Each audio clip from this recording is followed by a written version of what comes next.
Welcome to Video Rental, your retro movie hub. Join us as we rewind through the iconic films of the 70s, 80s, and the occasional 90s gems. From cult classics to blockbuster hits and even some infamous flops, we're covering it all. So grab some popcorn, get cozy, and let's dive into the wonderful world of retro cinema together. All right, so today we're going to be doing Star Trek II, The Wrath of Khan. And today's episode, we've got Doug with us. Hello, how are you? Derrick. What's up? Preston. I am Worf, hi guys, how you doing? And myself, Nathan. So Doug, I'm going to start with you. When was the first time you saw Wrath of Khan? Wow, okay. 82, so that means I would have been 7. So I saw it later on. My dad was a humongous Star Trek fan. Mm-hmm. And we'd always watch the original show together. I remember it was like we'd always go after the news to go watch the Star Trek episode. So I'd say it was probably I was probably 10 before I saw it the first time. Okay. Derrick? I didn't really discover Star Trek until in my 20s. And so I was well into college life and all that. And so I came home one summer. I want to say this was like probably 2004, around in there. And this was when they still had video stores. And I was just perusing the science fiction section of Magic Show Video. And I realized, you know what? I've never watched a single episode of Star Trek. I've never even watched a movie. And so that summer, I just decided I was going to rent them all and watch them. And so I started that project over the summer, and I started with, of course, the first motion picture, which was a huge letdown. So painfully slow. Wow. 30 minutes of it is Enterprise porn, where it's just like, look at our ship. Yeah. Anyway, but then the second one, Wrath of Khan, watched it and really loved it, and that sort of started me on going back and watching some of the old episodes from the 60s.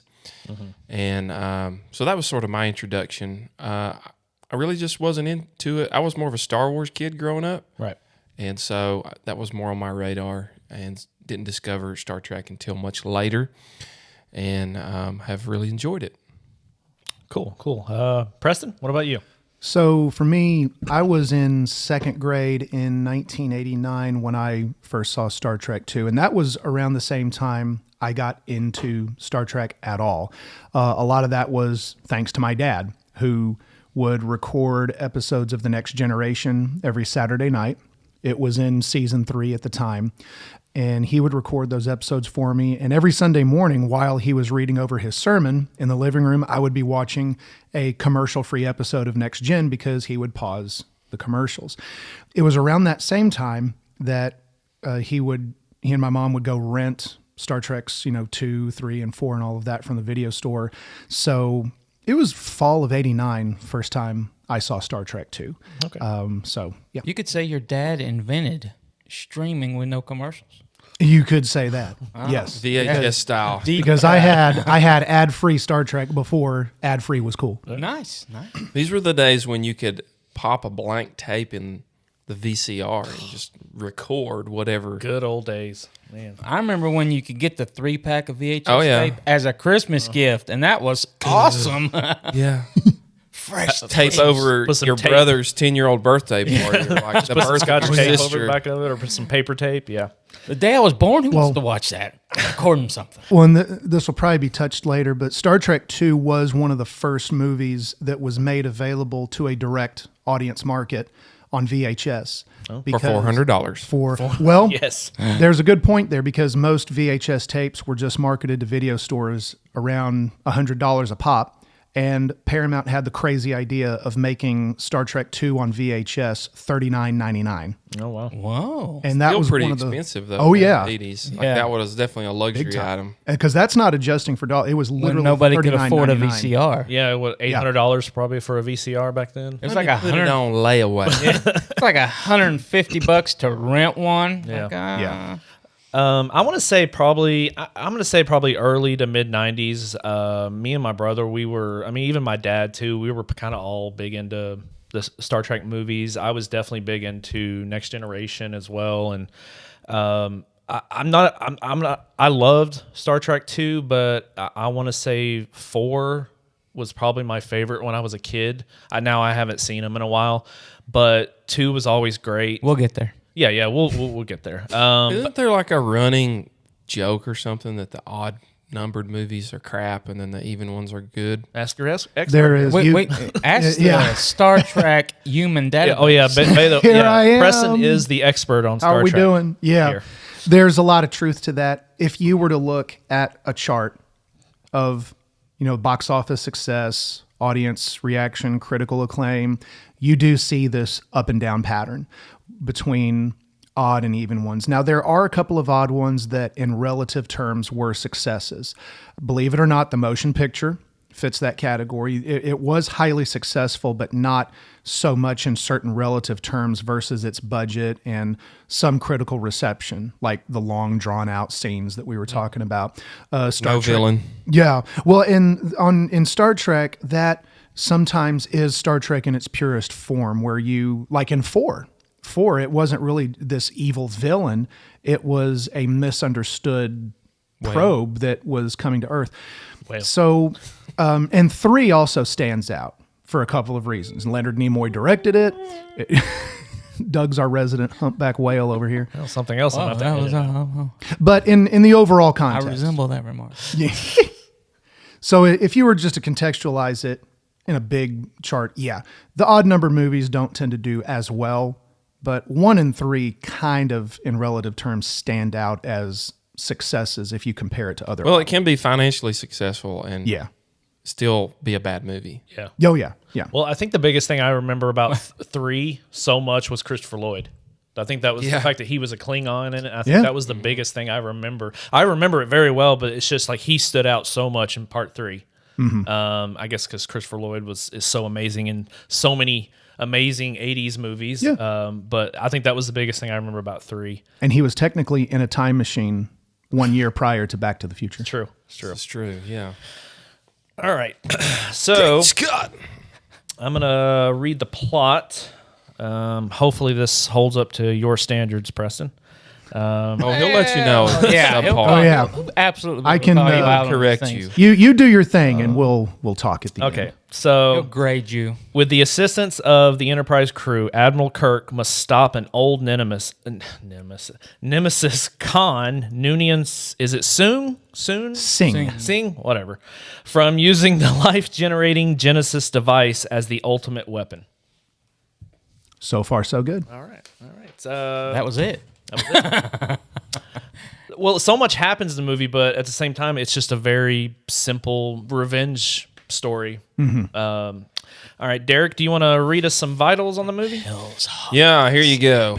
So the movie was released on June 4th, 1982. And we were just talking here before we started the recording. Another significant movie came out in 1982 for science fiction fanboys, Tron. And so, pretty awesome summer. You could go see Tron and then check out Wrath of Khan. Wasted a lot of quarters on that arcade The Tron cabinet. game, yeah. IMDb gave it a score of 7.7, which, to me is a little low. But the tomato meter, check this out. No, you don't regularly get this sort of agreement. Critics score 86% and audience score 90%. So, lockstep. Yeah, normally you see some disparity there, but this one seems to be hitting on all cylinders with both the critics and the fans. Had a budget of $11 million and generated box office over $79 million.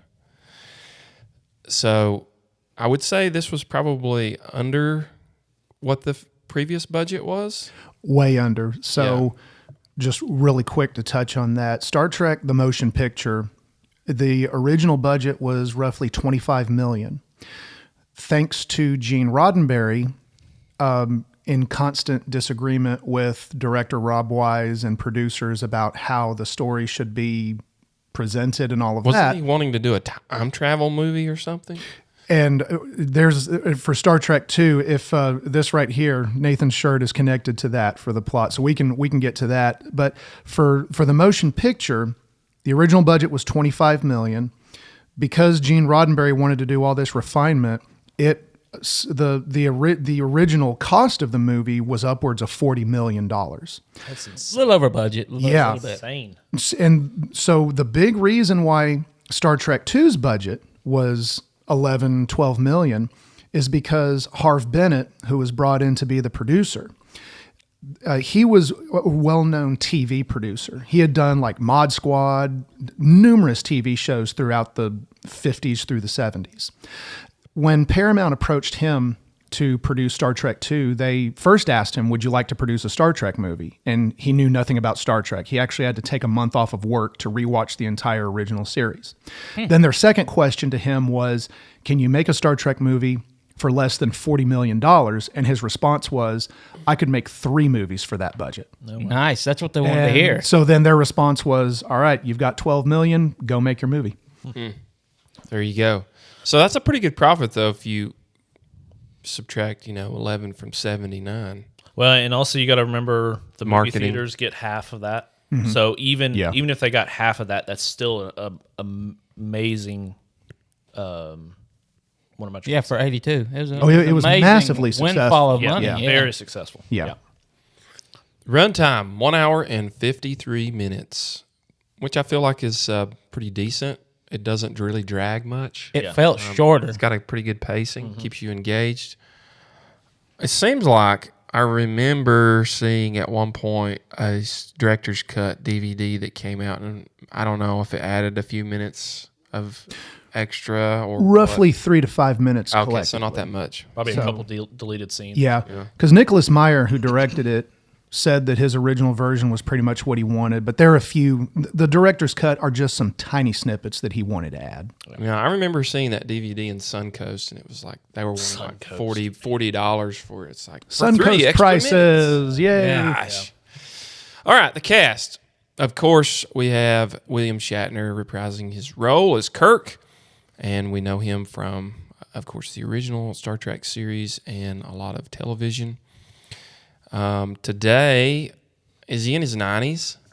Yeah, he gotta will be getting up turn. This there. is 2025. He will turn 94 in a few weeks. Yeah. Still kicking. Yeah. He is How many of very you active. guys remember him in the 90s? He had this documentary show that he hosted called Rescue 911. Oh yeah, Do you remember that show? and then there was Think Tech so. War. He also did Tech War. That was He based does off a of show his novel. today on the History Channel called The Unexplained. Yes. Yeah. Yes. And it's pretty cool. Well, have you seen the? I saw a clip of him wearing a proton pack for some weird reason. I did in not that, see he that. literally takes it and uses it for 1 second. He's like, "All right, back to the story." I don't know. I'm like, "Why?" It's William Shatner. Then, of course, we've got Leonard Nimoy as Spock. We know him from, of course, the original series, and he did a voice in Transformers the movie. Galvatron. Galvatron, yes. He was also in a couple other movies that I'm not sure that they fared as well as far as commercial success, but he was still kicking along outside of Star Trek. Mm-hmm. Didn't he direct 3 Men and a Baby? Yeah, that's what He it's- did. Oh, yeah. And then, of course, we see him reprising his role again in Star Trek 09, the J.J. Abrams reboot. which is perfect. Love it, mean, hate loved it. I know it's very divisive, but I mean, His- like his role coming back. When is his funny. appearance, yeah. when he says to young Kirk, "I have been and always shall be your friend," I got misty-eyed at that part. I really did, literally. And then we've got Dr. McCoy, DeForest Kelly, also from the original trio in Star Trek. He's also in tons of westerns and TV movies, so he was all over the place in his acting career. Then we see James Doohan, Walter Koenig. also from original Star Trek. George Takei, who's still going and has over 100 credits to Yeah. voice acting. So Yeah. very talented there. Nichelle Nichols, reprising her role as Uhura, mostly, of course, we know her from the original series as well. B.B. Bish. Besh. Steel Magnolias. Never seen it. With a title like that, You have to probably ask not going to go out of my Caitlin's way seen to see that one. Caitlin's seen it. Just Tremors, definitely saw that one, and the sequels, and of course a lot of TV roles. Now, BB, what other roles what role did he did? Is it a he? There's a she. No, it's BB Besh was Carol Marcus. That was okay. David's mother. Oh, okay. Yes. Yeah. All right. Merritt Buttrick, also in the cast. Paul Winfield. You'll remember him also from Terminator and Presumed Innocent. Who could forget the Stallone thriller Cliffhanger? He was also in that. Dennis the Menace. And I know this is one of Preston's personal faves. Mars Attacks. Oh, yes. So bad it's good. It's awesome. I love Mars Attacks. The yodeling. kills Kirstie them all. Alley. This was her first movie, if movie. I'm Yep. Yeah. correct. Yep. This even predates Cheers by, Yep. I think, a year or She was two. in Cheers. Look Who's Talking. Richer or Poorer. Drop Dead Gorgeous. You remember all those movies. And, of course, the venerable, immortal Ricardo Montalban playing the role of Khan. Fun fact, he was also in Naked Gun. It was. Fantasy Island, he was Mr. Rourke there. I don't know if this would be the time to do it or not, but and I didn't know this the first time I watched it. I had no idea. I was a complete noob, like I said. Coming in watching Wrath of Khan, I had no idea that Ricardo Montalban was in an episode of original Star Trek, Space Seed. Yeah. So I had no idea of any of that backstory, none of it.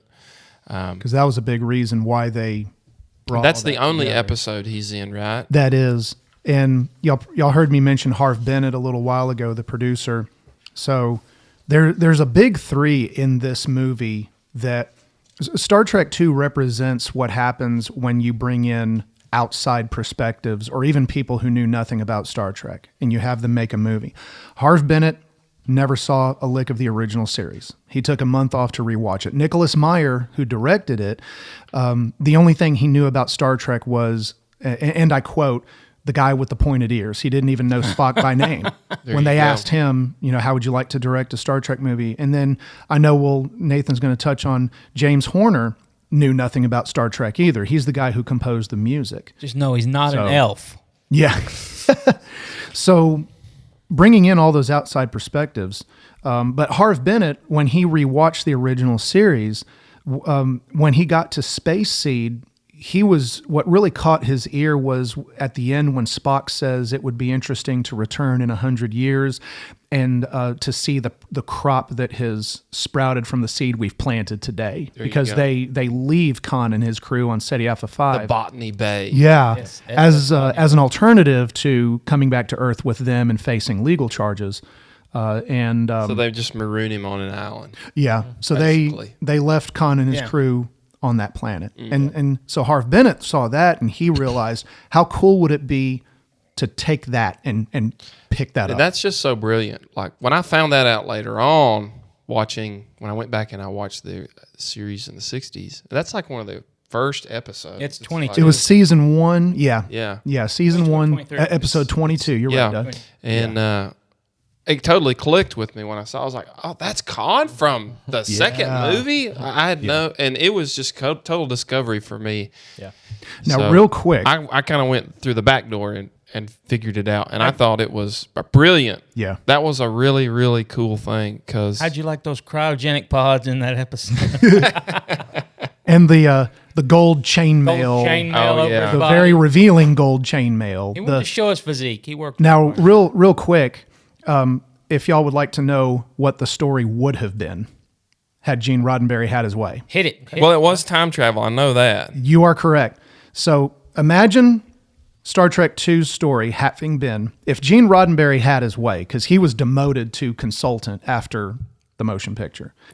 So Gene Roddenberry's idea was that in Star Trek II, the Klingons would use the Guardian of Forever to travel back in time and somehow prevent Is that the Guardian of? Is that from the City on the Edge City of on the Forever? Edge of Forever? Yep. Yeah, Same which was episode another great episode with Joan Collins. Yes. So the idea would be that the Klingons would use the Guardian of Forever to travel back in time and do something that would cause the Federation to not exist, so that the Klingons would have an edge. The crew of the Enterprise, so Kirk and the Enterprise crew, would use the Guardian to travel back in time to try and fix what happens. In that process, the Enterprise somehow crash lands on Earth, I think up in Alaska somewhere, in November of 1963. Ring any bells? Yeah. And so a U-2 spy plane finds the Enterprise, takes pictures, and that gets reported as a UFO sighting, crash land, whatever. So once Kennedy gets word of that, he cancels his trip to Dallas. And he doesn't die. So he's no longer assassinated. So the way that they have to fix this somehow is the Enterprise crew has to fix this to where Kennedy does get assassinated. And long story short, the person on the grassy knoll ends up being Spock. What? Wow. I'm glad that idea got done. Right? That's Spock- terrible. That Spock would have killed been Kennedy. that would have been Star Trek II had Gene Roddenberry had his way. What a way of them messing up the timeline by crashing a giant ship back in. Yeah, it's Yeah. just and isn't it Yeah. interesting timing that we're recording this and Preston, you revealing that information, and the government is supposed to be declassifying They just declassified Right. Kennedy. AFK files and all that. So Right. anyway, So back to the script. Screenplay, which we've already touched on a lot. Jack Saward's credited for that, and Harv Bennett, who Preston has already regaled us about. Also, he wrote the screenplay for Star Trek movies 2 through 5. So he would continue on. Produced by Harv Bennett, William F. Phillips, Robert Sallin. Music. Now, the music is great in this movie. Now, the original score by Jerry Goldsmith for the original movie was excellent, and that's one of the highlights of the first film, I would say. But James Horner is a legend. He is awesome. Not only did he score this movie, but he scored Titanic, and in my estimation, has to be probably one of the greatest movie soundtracks of all time, Braveheart. Yeah. He scored Braveheart, and it is magnificent. I love that soundtrack. This was his first movie ever. He was only like 28 when he scored it. And if you listen carefully to the score, he really does a nice rendition on the original from the 1960s The show. fanfare, The original fanfare. Yeah. So James Horner got his start here and would go on to tremendous fame throughout his Hollywood career. I think he died. Didn't he die in like 2015 in a plane Yes. crash or something? And see, he, like many other celebrities, had his own pilot's license. So it was a plane that he himself was flying. I want to say it was some kind of turboprop, maybe a Cessna. And it was reported that he was flying dangerously low here and there throughout somewhere in the LA area. And he ended up crashing into a mountain. And I want to say that it was believed that he may have had certain medications in his system that had an impact on his judgment and his ability to have the depth perception necessary to fly safely. So 2015. Didn't Leonard Nimoy die that same year? He did. Well, that's pretty interesting that Yeah. they both died that same year. Filming locations was shot at Paramount Studios, Hollywood, Los Angeles, California.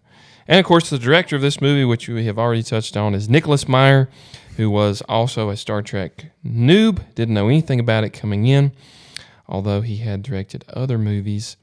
He also directed Star Trek VI, and I really love the direction that he took here for this movie, especially if you consider the take that this movie is in a lot of ways a submarine movie in space, and the whole maritime themes, the tie-in with Moby Dick.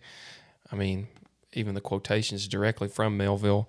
So I really liked his take on the characters, revenge, and I really think it tried to write the wrong of the first Star Trek in that, the first Star Trek was very slow and plodding, and it dragged, in my opinion, in a lot of places. And they wore pajamas for uniforms. Yeah.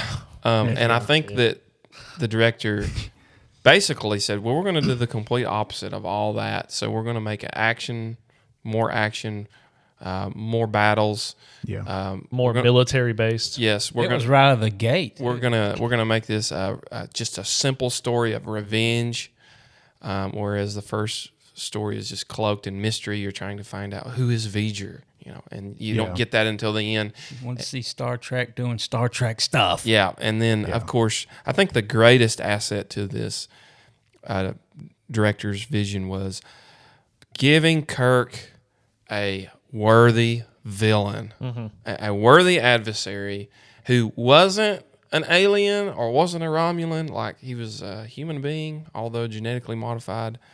And I love that because it's man versus man, and it was very visceral, especially when you're telling a story of revenge. Yeah. So I love that. He basically just did everything opposite from the first movie. Shatner hated the script at first. Shatner was, when he saw Nicholas Meyer's original workup, after a lot of work went into that, Shatner hated it. So Nicholas Meyer and Harv Bennett got together, and Harv Bennett had the intuition. He said to Meyer, well, let's figure out what Shatner is actually saying here, why he doesn't like it. And Shatner didn't like it because he said Kirk should always be the first person in the room. Mm-hmm. He should always be at the front. And Shatner, as we all know, is a very active person. Mm-hmm. He's hugely, just 2 years ago at the age of 91, he's going up in a Jeff Bezos rocket and coming back to Earth. So Meyer he did some small tweaking. It really wasn't much, but he reworked the script to where it reflected on Kirk kind of being the first out of the gate, because this is meant to be like a coming of age story. But on top of that, Shatner originally had the perception that, well, you're making Kirk out to be like he's getting old rather than coming of age. So a little bit of reworking, and Shatner gave it his stamp of approval. I thought it was cool listening to Derrick when he's talking about the submarine theme, how Submariner in the original series, when they find the SS Botany Bay, the ship, it looks like a submarine floating through space. I thought that was a cool little thing. All right, very good. Those are your fast facts. So consider yourself educated on the background of the movie. Derrick, do you want to read us some trivia? Yeah, we can talk about trivia, and I'm sure Preston will be able to put some gravy on this and make it even better. Absolutely. Sauce it up. Ricardo Montalban says that once he committed to this film, he realized that he had trouble getting back into the character of Khan. Now, you got to realize, okay, the first one is the first Space Seed.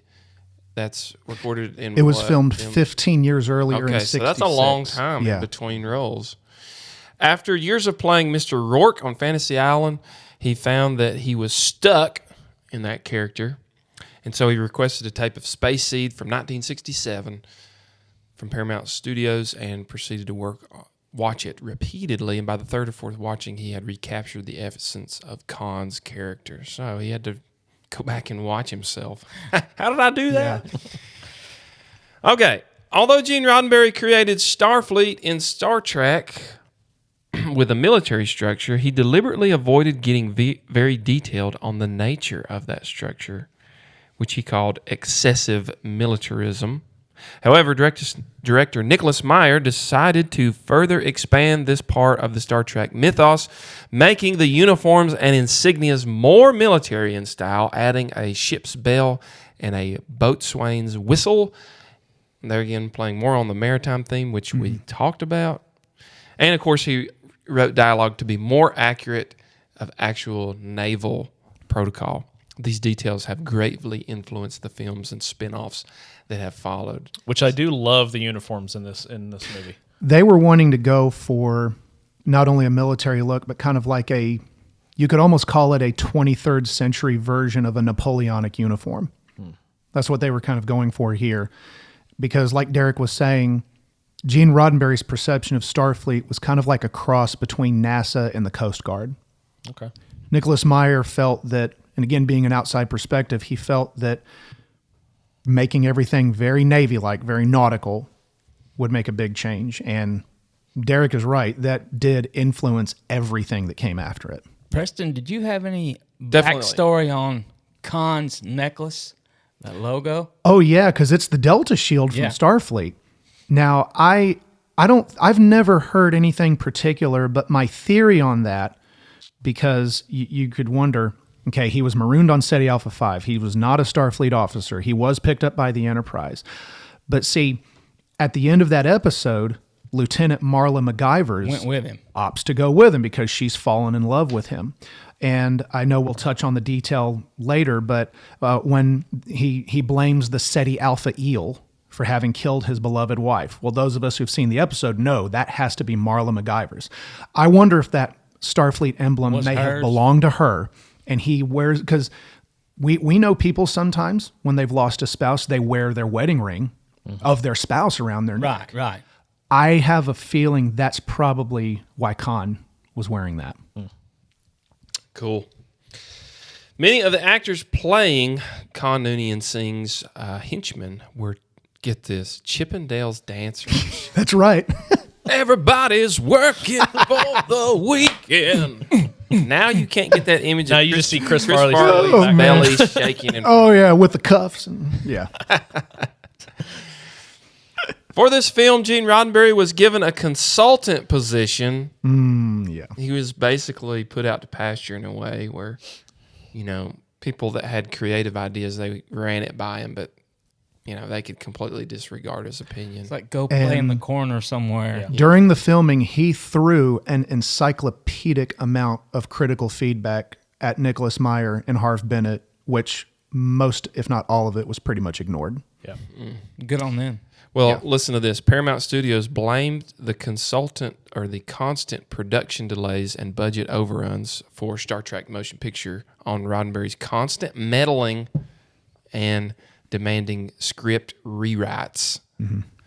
While the studio had been open to letting him produce the film on the condition that he take a less hands-on role and share the producer's role with John Pavel, who was associate producer on the previous films, Roddenberry refused the notion of anything less than full creative control and was so removed altogether from active involvement in the film. So he becomes a diva. I guess with him, less Control is more. freak. Because the less he was involved in this, the better the movie was.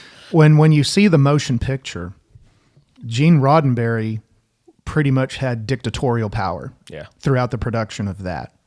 And like we've touched on before, that is why that movie went $15 million over its budget. So Paramount learned its lesson when they were filming 2. According to Nicholas Meyer in the Blu-ray commentary, the moment when Kirk and Spock used the prefix code to sabotage the Reliant, William Shatner kept overreacting the line, "Here it comes now." Yeah. According to Meyer, Shatner kept overselling the line, making what was about to happen too obvious. Meyer kept doing the scene over and over again until Shatner got bored and he finally relaxed enough to say the line more casually. That's Shatner for you. And that's true for lots of other takes that Shatner is part of. Usually the take that they use for the movie is probably like the 10th, even 15th take because of like what you just said with the overacting. But that scene right there especially is true. Well, thanks, Derrick. Doug? Hey, how are you? Yeah, I'm good. Good, man. Good, man. Hi, Doug. Hey. You want to read us some reviews? Let's see how Now, many Preston. people we're going to see are wrong. Just stay in your seat. Don't Some jump of up. these. Oh, some no. of these I'm get pretty brutal. I'm ready. I've been doing this for about 35 years now, so I'm ready. He's heard I've had my the fair share of opinions, debates. and they have their right to be wrong. This is true. Yeah. Okay. This first one, 1 out of 10. This is not Star Trek.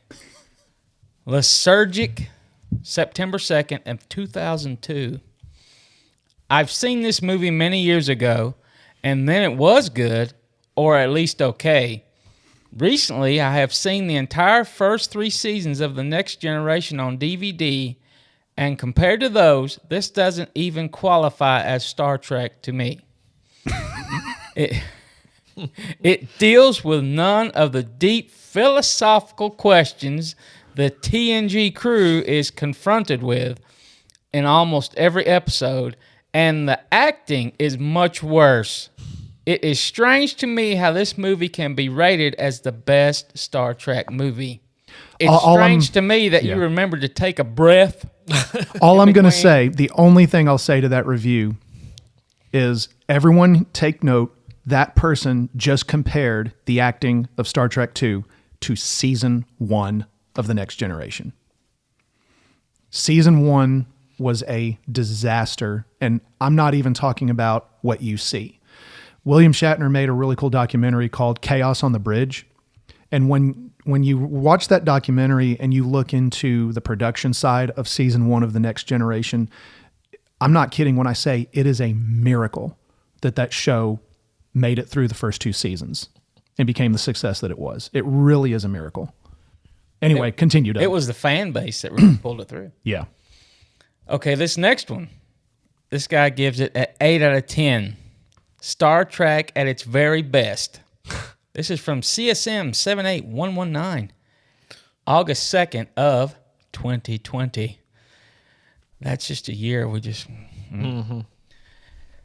Everything is just right in this, which alongside Star Trek 4 is the best of the big screen Star Trek outings.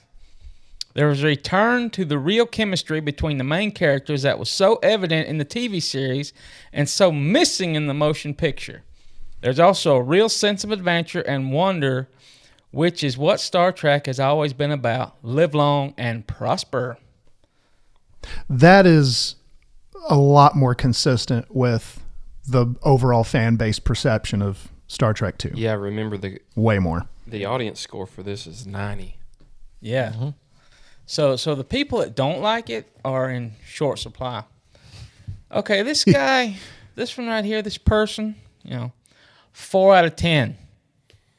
First 2 words, so boring. Have they seen the first one? Period. You sure this is not a motion picture review? It sounds like it. Okay. But here's a little hint. He's called the Sith Hunter.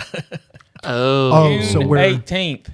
So we're review bombing a Star Trek movie. Yes. I gotcha. Yes. Okay. You just gave yourself away, dude. I'm glad they don't make new Star Trek like old Star Trek. It's so boring. Nothing happens. Terrible acting. New Trek from 2009 is superior in every way. I wonder if this same person likes post, Disney Star Wars, because This guy's probably sleeping with a Sith. Kylo Ren. I wonder if he's still a Sith hunter. He's got a Kylo Ren sword he sleeps with. Oh, okay. yeah. He's probably a huge fan of the sequel trilogy. He's got the pajamas and everything. Daisy Ridley is my girlfriend. She's my hero. That's all I have to say about that. Okay. Let's hear what this guy has to say. 10 out of 10. Still the best Star Trek film after over 20 years. P.J. Pear, July 20th, 2004. There have been many Star Trek films, but The Wrath of Khan is still the best. Second to none for thrills, action, and adventure, with the best musical score by James Horner to keep us on the edge of our seats. If you haven't seen this at least 10 times, go and put it in now. The new special edition with previously unreleased footage brings the whole thing together in an even better way. The regular cast are at their best, but Ricardo Montalban steals the show as Khan. Done in true Star Trek tradition, unlike the disappointing special effects fest of the first motion picture. This film will go on to be one of the all-time greats of sci-fi. Interesting. Could you read that more like a robot, Doug? Give me your phone and give me this. That almost sounds like I'm fluent in over 5 million forms of communication. That almost sounds like someone is applying 2025 standards to special effects. Yeah. Because say what you will about the motion picture, the special effects were state of the art as far as I'm concerned. The way I see mean, it was. I'm gonna Yeah. go ahead and It say was an I don't Enterprise have movie. I don't have an Right. issue with the special effects in this Right. movie at all. I mean, Yeah. yes, they are 80s special effects, but there's nothing. You know how 90s special effects in that middle of the road 90s was awful, but this 80s when they were still trying to figure out. It was an Yeah. Well, and, 04. This and the special effects motion was great. picture, having been filmed in '79, I have to go back and look. I want to say they brought in guys who worked on 2001 to create the outside sequences, especially the ones that involve the Enterprise and the other ships that they had to use models Hal? for. Yeah. Go ahead, Doug. Okay, I just got handed my Roger Ebert review. Let's see what Mr. Ebert thinks. The strength of Star Trek II lies in its characters, particularly Spock, who makes a heroic choice that drives the plot. The movie focuses on the emotional bond between the characters rather than relying on special effects. The story takes place after a time jump with Kirk and retired Spock commanding the Enterprise. They're on a mission involving the Genesis device. Spock's not retired, but okay. No. Kirk retired and Spock commanding the Enterprise. I think retired from basically he's saying Yeah. retired from the Enterprise. he yeah. gave up his commission as captain. Now Yeah. he's Right. an admiral, so he's not really retired. It's okay. It's just okay. It's okay. Yeah, it's okay. Okay, where am I? The Enterprise is training duty at Starfleet Academy, True. and technically Spock is captain now. Okay, we got that cleared up? So Good. yeah, we're good. Go, Doug. Genesis device, which can bring life to barren planets. However, they're threatened by Khan, a vengeful villain exiled by Kirk years ago. Ricardo Montalban's performance as Khan is compelling, making him a sympathetic yet evil character. The movie's space battles are less impressive, but the story doesn't rely on them. Instead, it focuses on Spock's sacrifice and the emotional connection with the characters. The movie ends with a sense of continuity, setting up a potential sequel. The final narration emphasizes the Enterprise's ongoing mission, leaving the audience with a sense of anticipation. 3 out of 4 stars. There you go. Good job. That's good. Yeah, that's really good. Did you write that, Doug? I did not write that. Okay. All right, thanks, Doug. Really, You're welcome, Nathan. thank you for not sounding like a robot. All right, guys, let's get into our scene by scene breakdown. We're waiting on you. Scene 1. The film opens with Lieutenant Savick facing the impossible Kobayashi Maru test. Meanwhile, James T. Kirk celebrates a quiet birthday, and Dr. McCoy showed bearing gifts and wonders what's wrong with James. The USS Reliant orbits a mysterious planet where Captain Terrell Yeah, Terrell. and Chekhov. What is Chekhov's? His function on the Reliant, he's first officer.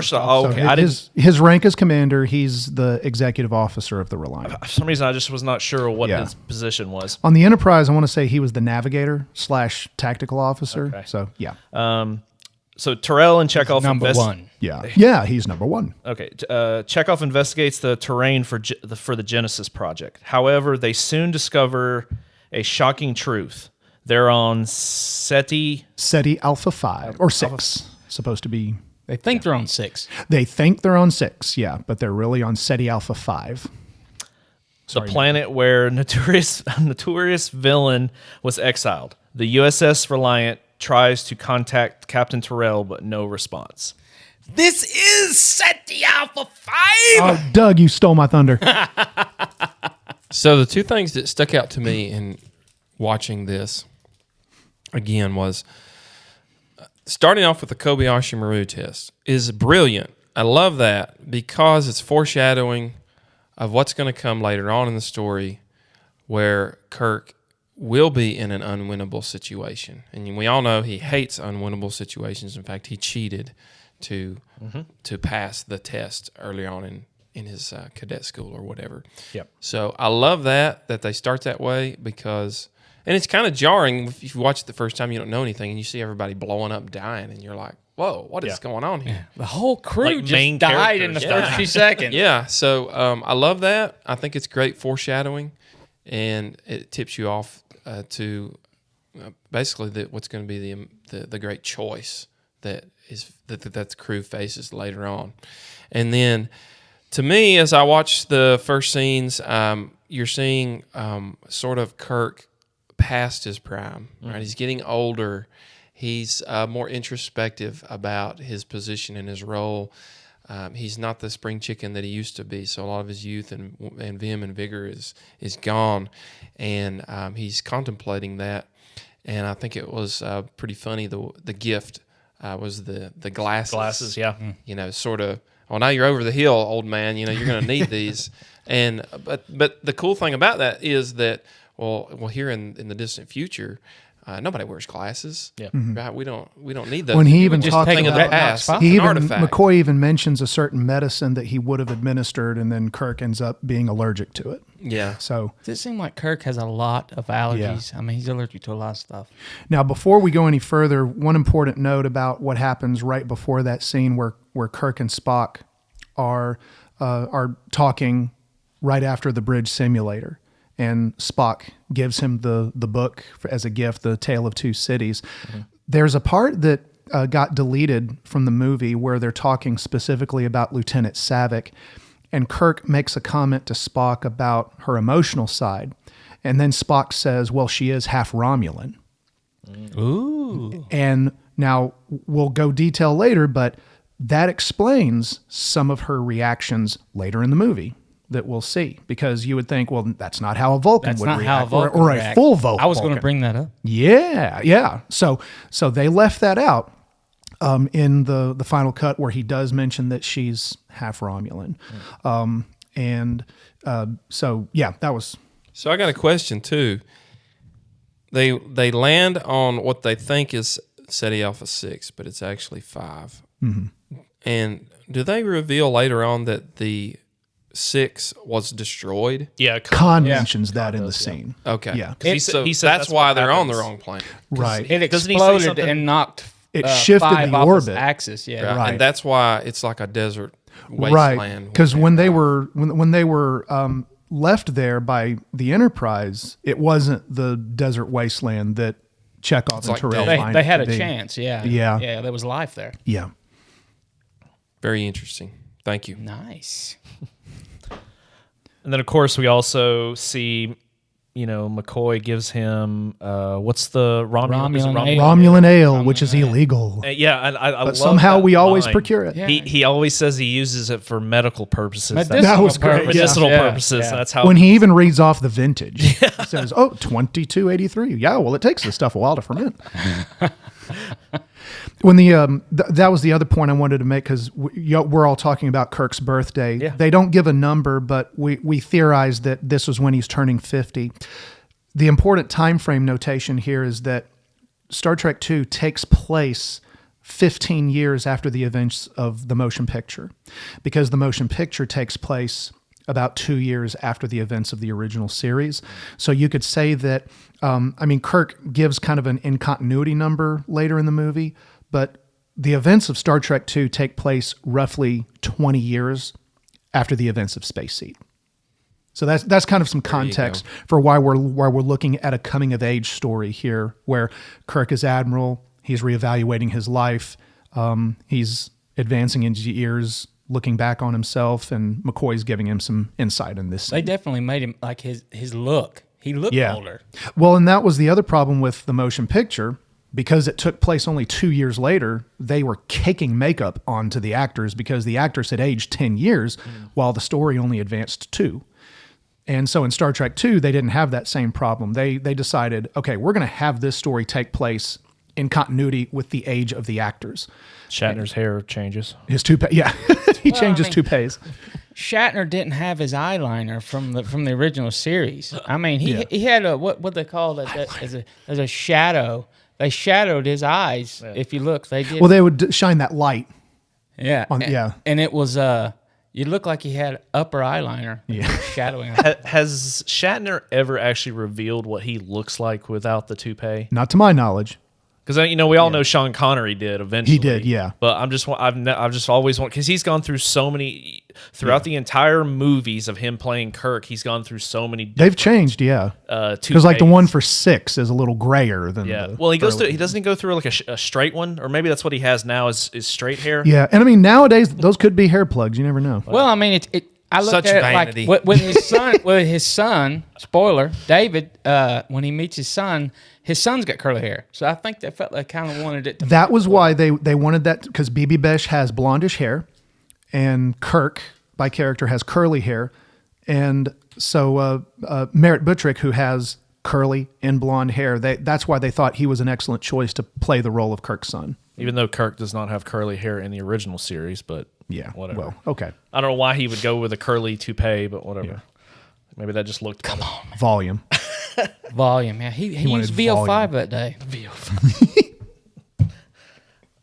Okay, so what's everybody's thoughts on the USS Reliant, like how it looks and everything? What's everybody's thoughts on it? I can tell you the intention behind it.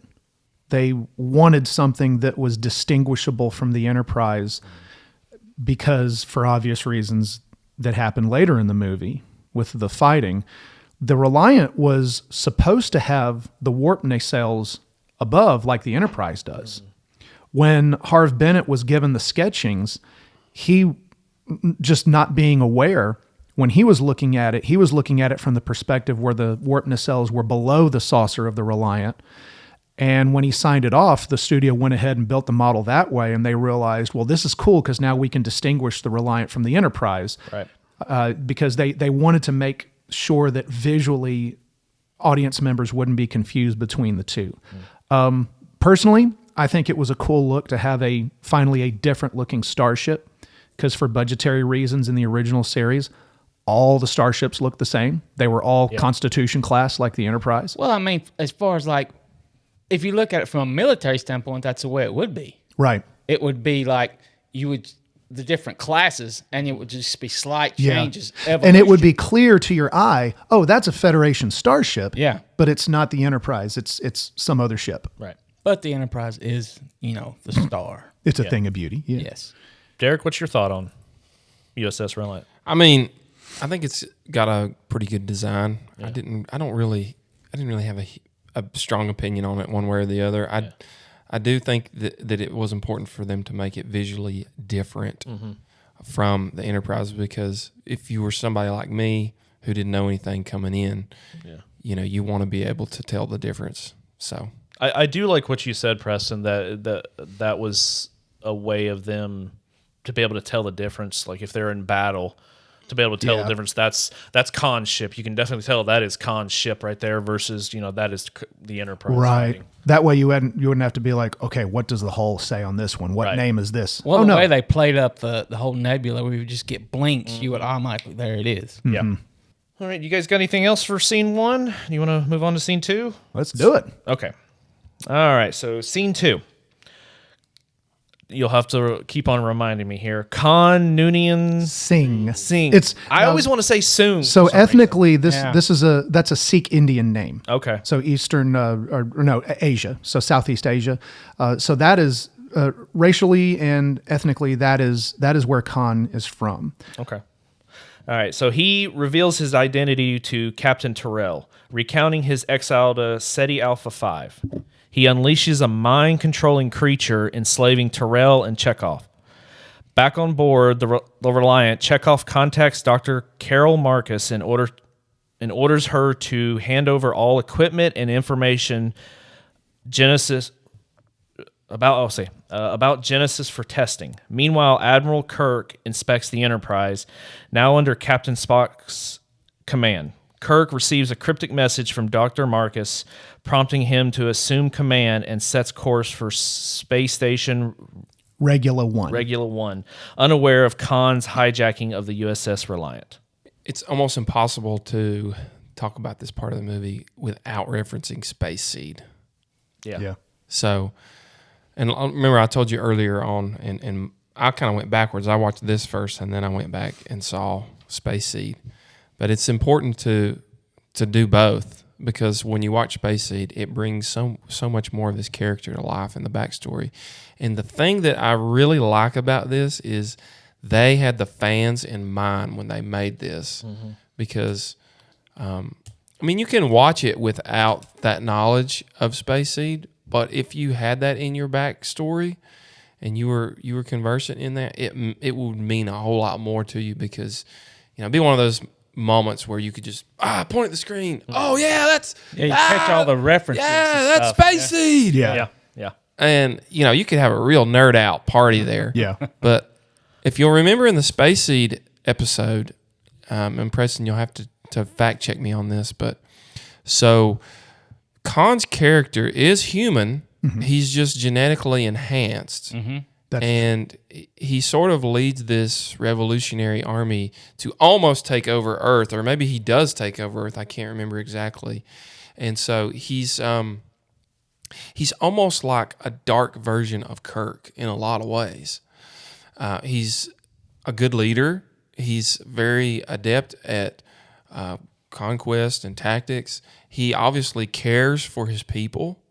So it's almost like a Dr. Jekyll, Mr. Hyde almost version of Kirk, where we get a darker, and it almost makes you think like, if Kirk was on the other side of this, let's say that Kirk was marooned, maybe he would end up a lot like Khan's character, where he's bent on revenge. So you're seeing almost two sides of the same coin here. Yeah. Had the battle in the Space Seed episode gone a different way. So I think that's a pretty interesting way to sort of look at the original episode and then his character and how he appears here. And so I love that. I thought that was a great homage to the fans who were really into the mythos, and it was a great thread to pull on. Yeah. To then create a whole nother story. Well, and the question that begs about if we were to flip the situations, Khan was genetically engineered and as well as his crew, to have pretty much 5 times the strength of a normal human being, which I believe that would also transcend to how he deals with emotions and how he deals with different situations. So that means that the emotions and the feelings and the sense of revenge, you could also make the argument that has been enhanced 5 times over as well. And so that makes you wonder even more, okay, well, if that was flipped, how would Kirk, not being genetically engineered, have handled the same thing that Khan is? So Khan's war, doesn't it happen like in the 90s? Yeah, that's like in the 1990s. They called it the eugenics wars. And in the Star Trek canon, the eugenics, the genetically engineered humans, take over roughly 1/4 of the Earth, and that ignites in the eugenics wars. And in Star Trek canon, that's one of the tipping points that leads to World War III, which happens in the mid-21st century, which is about a decade before First Contact happens. But that's the tipping point where it starts. And then in the Space Seed episode, so the Enterprise picks up the crew of the Botany Bay. Yeah. And then Khan tries to do the same thing on the Enterprise that he did on Earth, which was take over. Because he's doing what he was engineered to do. Makes me think of that line from Superman Zod. That is the purpose for which I was created. And I no longer have that purpose. And I mean, the original thought process from them was creating essentially a super soldier to lead the human race into the next evolution. Wasn't that originally the thought process? But they ended up taking over and trying to control everything. Yeah. And I love how a lot of that is left to the viewer's imagination. So we don't ever get a picture of the eugenics war. We don't ever get a picture of like young Khan. Like that would be a really cool like spin-off movie, wouldn't it? Like, Nicholas Meyer recently, the project has never been made yet, but a few years ago there was a plan for Nicholas Meyer to create a podcast series. It was going to be a podcast story series about Khan's years on Ceti Alpha 5. Yeah, that would be interesting. I want to say there is a Star Trek novel out there that covers what took place with Khan Oh, I'm sure. in the eugenics wars before he and the crew were sent into space. Yeah. I forget the name of it. It could be called Star Trek Con, but I know there's a book out there that goes over it. Because they were banished. That's why they were sent That's into right. space. Yeah, they were sent into space, and that's why the two main things you sometimes hear in Trek canon are the strict banning on genetic research or genetic manipulation, and combined with there's always character dialogue about how historical records are very sketchy and very hard to come by because of what took place during that time. And in some ways, Strange New Worlds kind of refines those time brackets. Well, they kind of try to bring back that whole thing with Khan and the genetic when they go into like the next generation, but they was against androids and synths and robotics. They were getting so advanced. Oh, they were about to make the same misstep again. So let's talk about earworms. Earworms. We have to talk about the Because- second Dude. album. That is still pretty creepy. Yeah. Even to this day, it's totally Yeah. like violating. If you think about like great monster characters, of course you've got the face hugger. It might who, be right up there who with like the face completely violates Yeah. you and impregnates you. Yeah. Like that's just totally The way Khan terrifying and explains gruesome. how those things work, to me, is more terrifying than the face hugger. Yeah. I always thought that was so gross when he's, he takes like, let's say it's the mother of those creatures, Yeah. and he pulls apart its scales and starts pulling them out out. The babies, yeah. I always thought that was so gross. I Yes. love the line where he turns around and said, well, these are pets. Not quite domesticated. Yeah. Well, when he says, later as they grow, Yeah. Yeah. follows madness and death. Well, And he explained the death of his wife through the same thing. Yeah. so I know we've touched briefly on the special effects and how we think they hold up and the good things. I will say this. If there is one part of the special effects to me that doesn't hold up very well, it's those images of the ear. The ear. I- It's obviously okay. fake. Yeah, like maybe they yeah. made a big model of it or something. I bet They you did. huge. They Probably, did. yeah, it's probably huge. I have to say that is one thing. That's probably my only really complaint about the movie was that giant ear. When I was telling Doug when I first watched it, again for this podcast, I was like, ooh, that's a little rough. I am so welcome for old special effects, but that Yeah. ear was a little rough. You guys are right in saying they use kind of a small wall-sized ear made out of foam rubber, and that becomes more of a problem when you watch it in high def Yeah. because you guys were watching, y'all were watching the digitally remastered version. If you were to watch it originally on VHS, yeah, it'll still look fake. But when you watch it nowadays, digital copy high def, it is It looked like some sort of leftover prop from the show from the 60s. Yeah. Right. I can't imagine Some what guy on the other side, you'd want to see the guy Hey, we trying found to this giant ear in the see closet. Let's use push it. Now- the worm out of the ear. you see a finger come Kinda up like to push the worm inside. Jim, Well, Jim, and Jim like- Carrey birthing himself from the rhino. I mean, I can't imagine how bad it looks on 4K if you ever Yeah. watch it on 4K. Because Right. I mean, I can't imagine. Now those other shots where it's the tiny one on their cheek their and face, it's yeah, making that's fine. their That's fine, yeah. and the way they did that, they had it was just a little piece of flexible foam where they had made little slices for the scales. They put some maybe KY jelly or something on it, and they tied it to a fishing line and just Was pulling it slowly. And that's why it looks like it's crawling the way it does. That's cool. Yeah. And the actors really, I mean, they Oh, did yeah. a good job playing it up, like going in Yeah, their they ear did. and everything.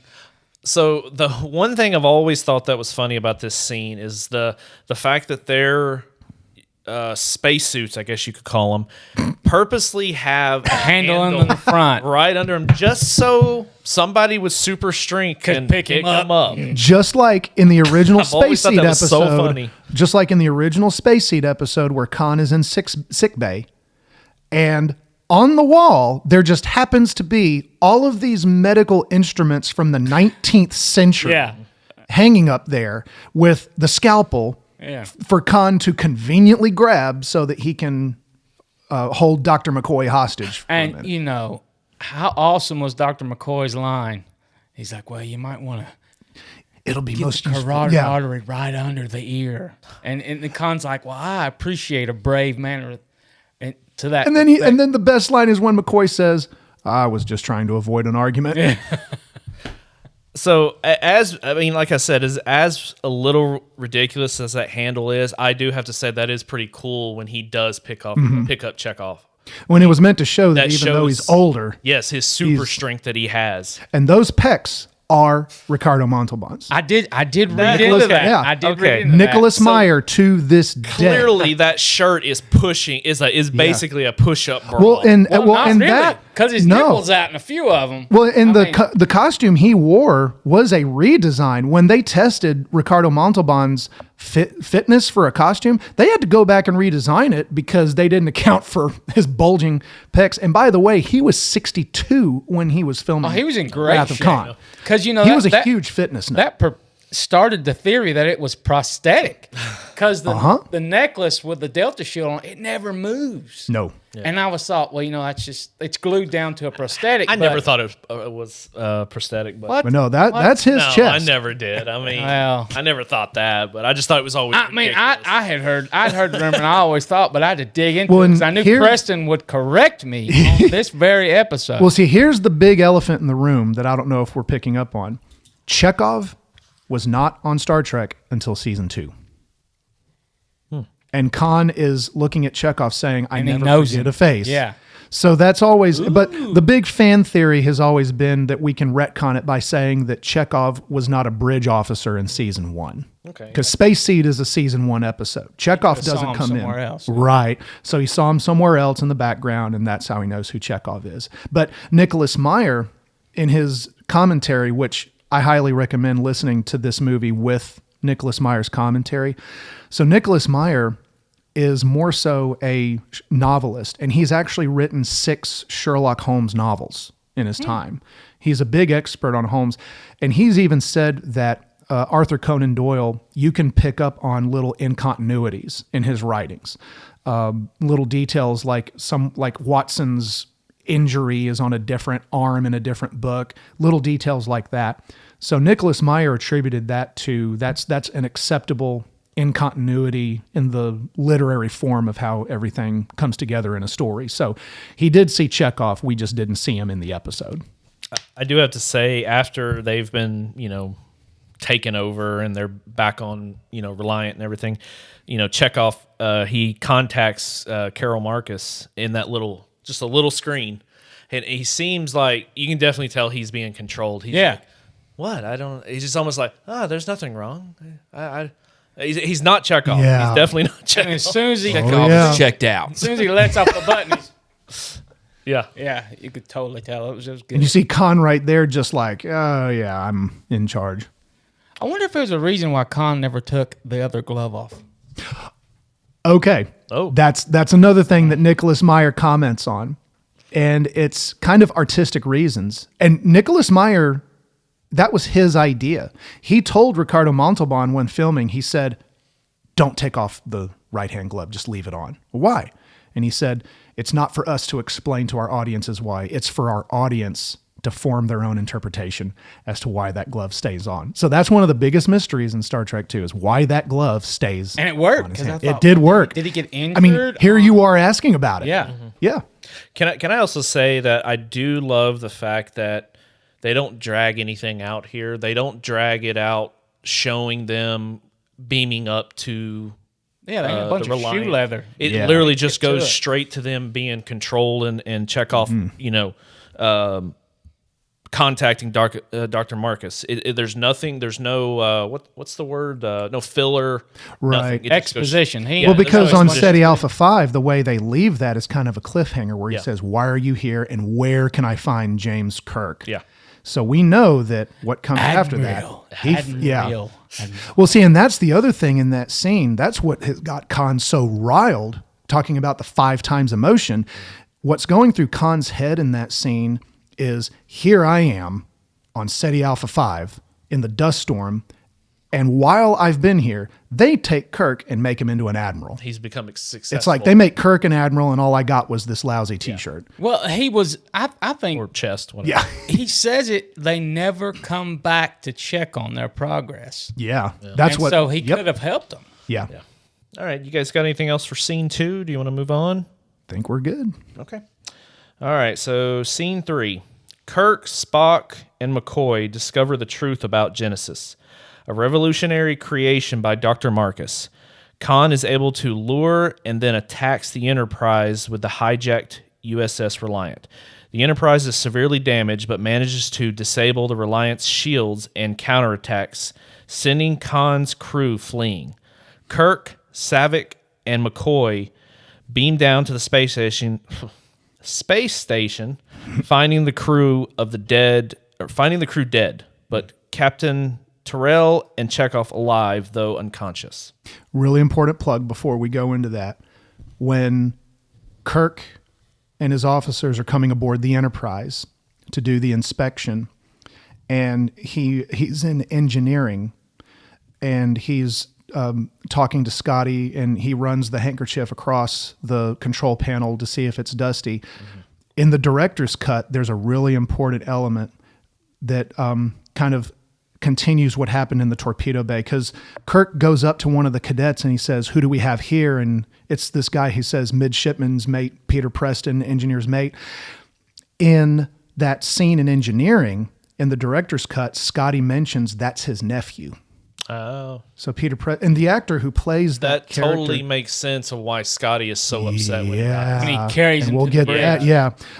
Ike Eisenman is the actor who plays that role. If y'all have ever seen any of the old Witch Mountain movies from Yes. Disney, that's the same actor. That's where I who recognize was him from. Because I always wondered, why does he carry him to the bridge? Like, I always wondered. Instead of taking him to med Yeah. bay. right. Why? I never. See, okay, doesn't that totally makes answer a sense. lot of questions? Yeah, It does. Yeah, It does. so that is- Has he nothing says to to- do with his name is Preston. Right. Nothing to do with So that. I want to talk about the Genesis device. Yeah. Dude. Because this was really cool for me in that a lot of these sci-fi or action movies, they're always after some nuclear warhead or some explosive device or some sort of superpowered weapon that can destroy everything. This is the reverse of that.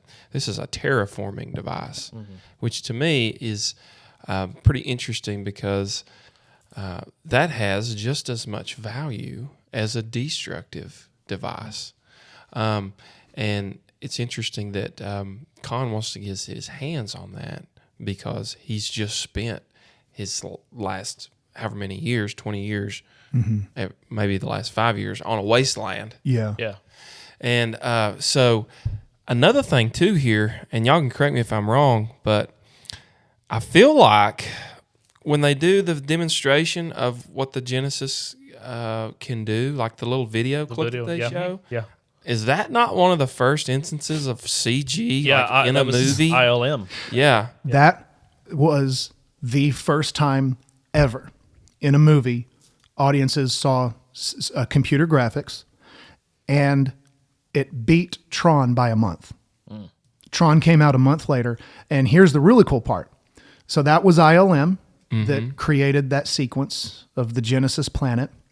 The computer that was used for it was called a Pixar graphics computer. Oh, Yeah. okay. Yeah. Steve Jobs, Yeah. Pixar. And Yeah. that company, that group of guys went on to form Pixar later on. But that's actually a really cool visualization for 1982. Yeah. I don't think we'd ever seen an image like that where Well, usually it would be like animation or like even stop motion animation. If yeah, it- where something like it that. and of course they make the biblical tie-in there. Yes. with Whole Genesis. creation. That's Yes. what I was Yeah. say. McCoy says that line. I believe it's something like the legend of the. He said, so he first asks, what if this were used where life already exists? Yeah. And Spock, making a logical response, says it would destroy such life in favor of its new matrix. And that's when McCoy really gets riled up. Yeah. Yeah. So anyway, pretty interesting.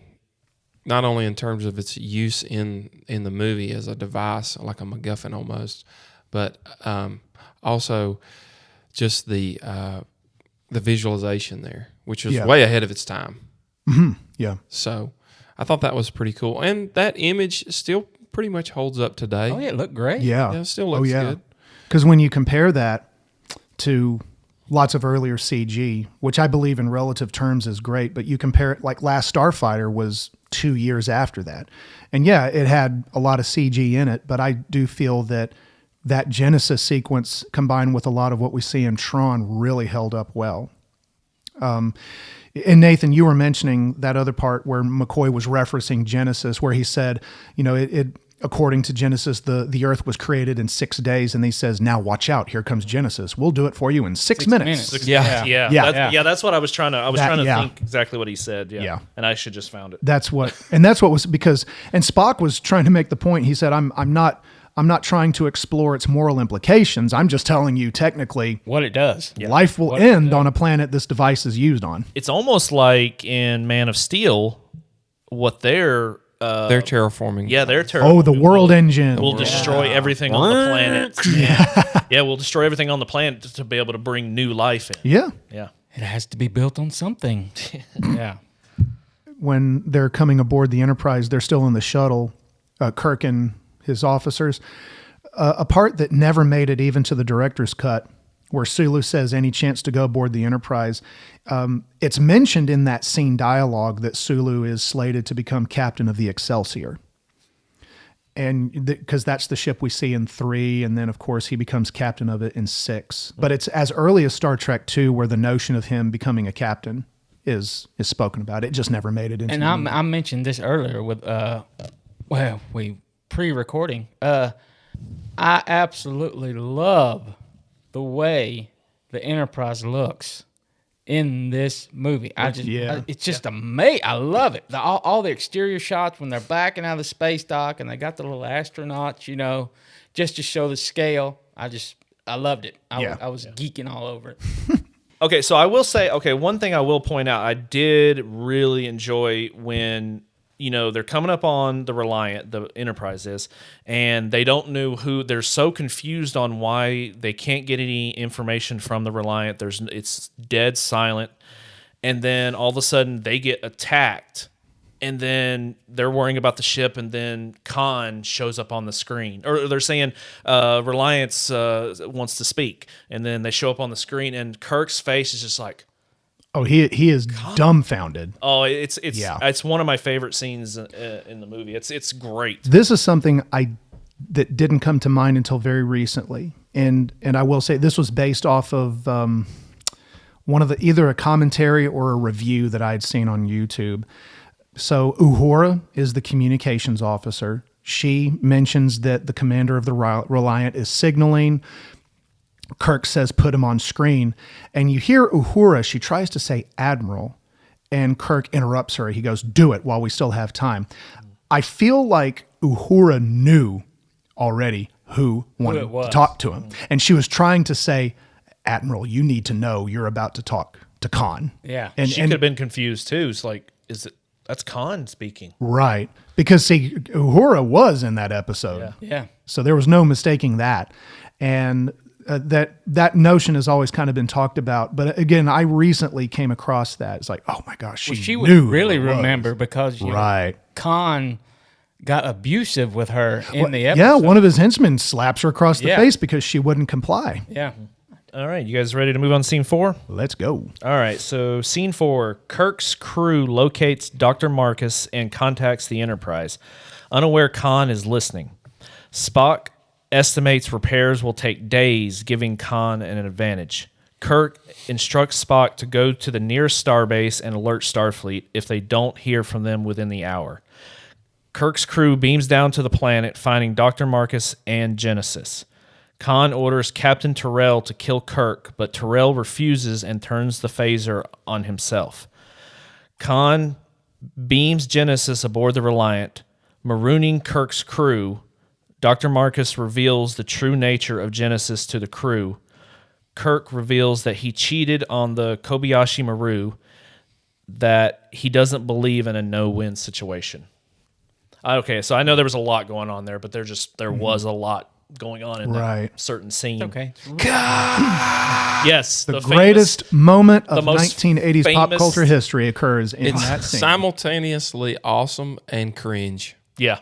Yeah. It's just it's his face. Yeah. Oh yeah. I mean, yeah, and that even when he says it, he already knew. Okay, you get into it. There was a code used because they knew someone was listening to their communications. They went straight by regulation. So it was supposed to be 2 days, but really it was 2 hours By the book. by the book. By the book. And they knew him and Spock were in lockstep when they were going back and forth. And so he knew he wasn't trapped there. But he had to maintain the masquerade. Yes. But in addition to that, I think that was also part of Kirk personally coming out because he wanted to face Khan again. And if you think about it, they never physically meet face to face in this movie. No. All of I their didn't think about interactions. that, yeah. They do in Yeah. Space Seed. They do in Space Seed, but in the movie, they never see each. And part of that was the filming schedule between this and Fantasy Island and whatnot.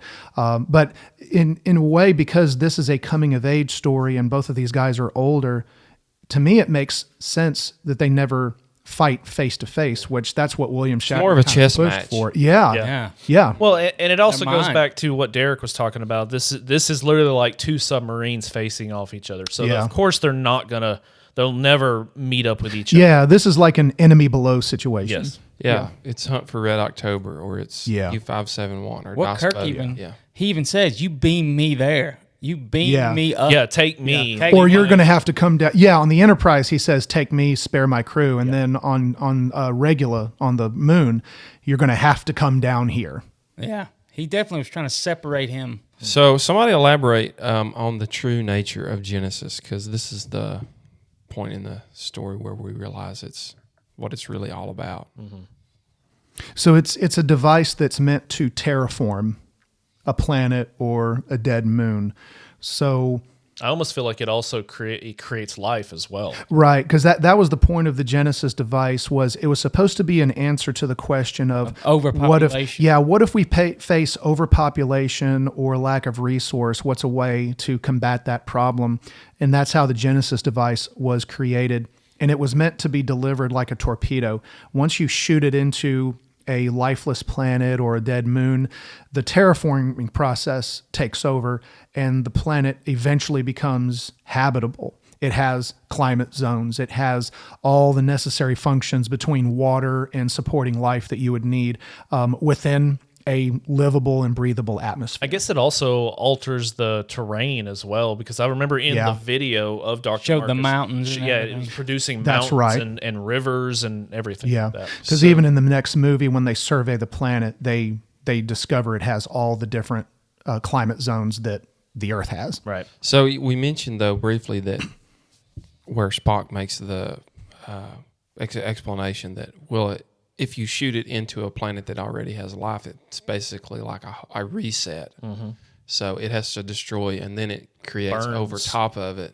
It's almost like when they, like in forests, when they'll catch the forest on fire to make it, to calm it. Get new growth. New growth. So for somebody like Khan, he wouldn't care about shooting that at the first planet he comes across. Oh, there's a civilization there. Who cares? We just boom. His plan might have been shooting it at Earth. Yeah, I believe that. Yeah. Yeah. Well, I let's mean, start over. And it could have been, the movie could have went a completely different direction. He could have just stole Genesis, went back to SETI Alpha 5, shot it into that planet, and had a paradise. Well, and it's just But like he wanted to get to Kirk. Yeah, it's yeah. almost like just like his number one says, we can leave. We don't have to. We've got the Genesis program. We have a ship. We can go.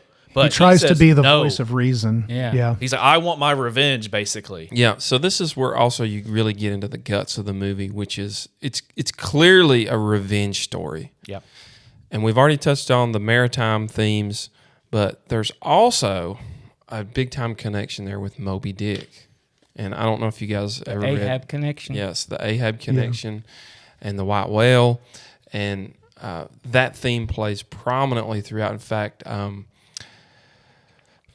Khan quotes from Melville, I stab at thee from hell's heart. Well, that's just straight out of the book. Right. And so in a way, if you know the story of Moby Dick, where Ahab, the captain, he basically is obsessed to kill Just trying to find in the whale. the whale Yeah. because the whale attacked his crew earlier on, and he's obsessed with getting his revenge and killing it, the creature, not so much as a trophy, just to get his to get revenge on what he did for his crew. So that theme, if you know that theme, it helps you to understand the storyline behind Khan. In that, yes, he's very simple in his goal, like he just wants one thing, but in his obsession, to get that. He's willing to sacrifice it all. Everything. He's willing to blow up his own ship. Even his If own he crew. knows it's going to kill Kirk, he'll do it. Yeah. And that was another quick snippet in the director's cut. The scene where Peter Preston dies in sickbay, and Scotty is saying that famous line, he stayed at his post when the trainees ran. There was a little bit of an addition in the director's cut where it begins the same way. Peter Preston puts his hand on Kirk's uniform, is the word given, and then he dies right after that. And then Scotty says, "Why?" He just said just one word. And Kirk's response is he wants to kill me for passing sentence on him 15 years ago, and he doesn't care who stands in his way. Yeah. Is this the same scene when Kirk learns that David is his son?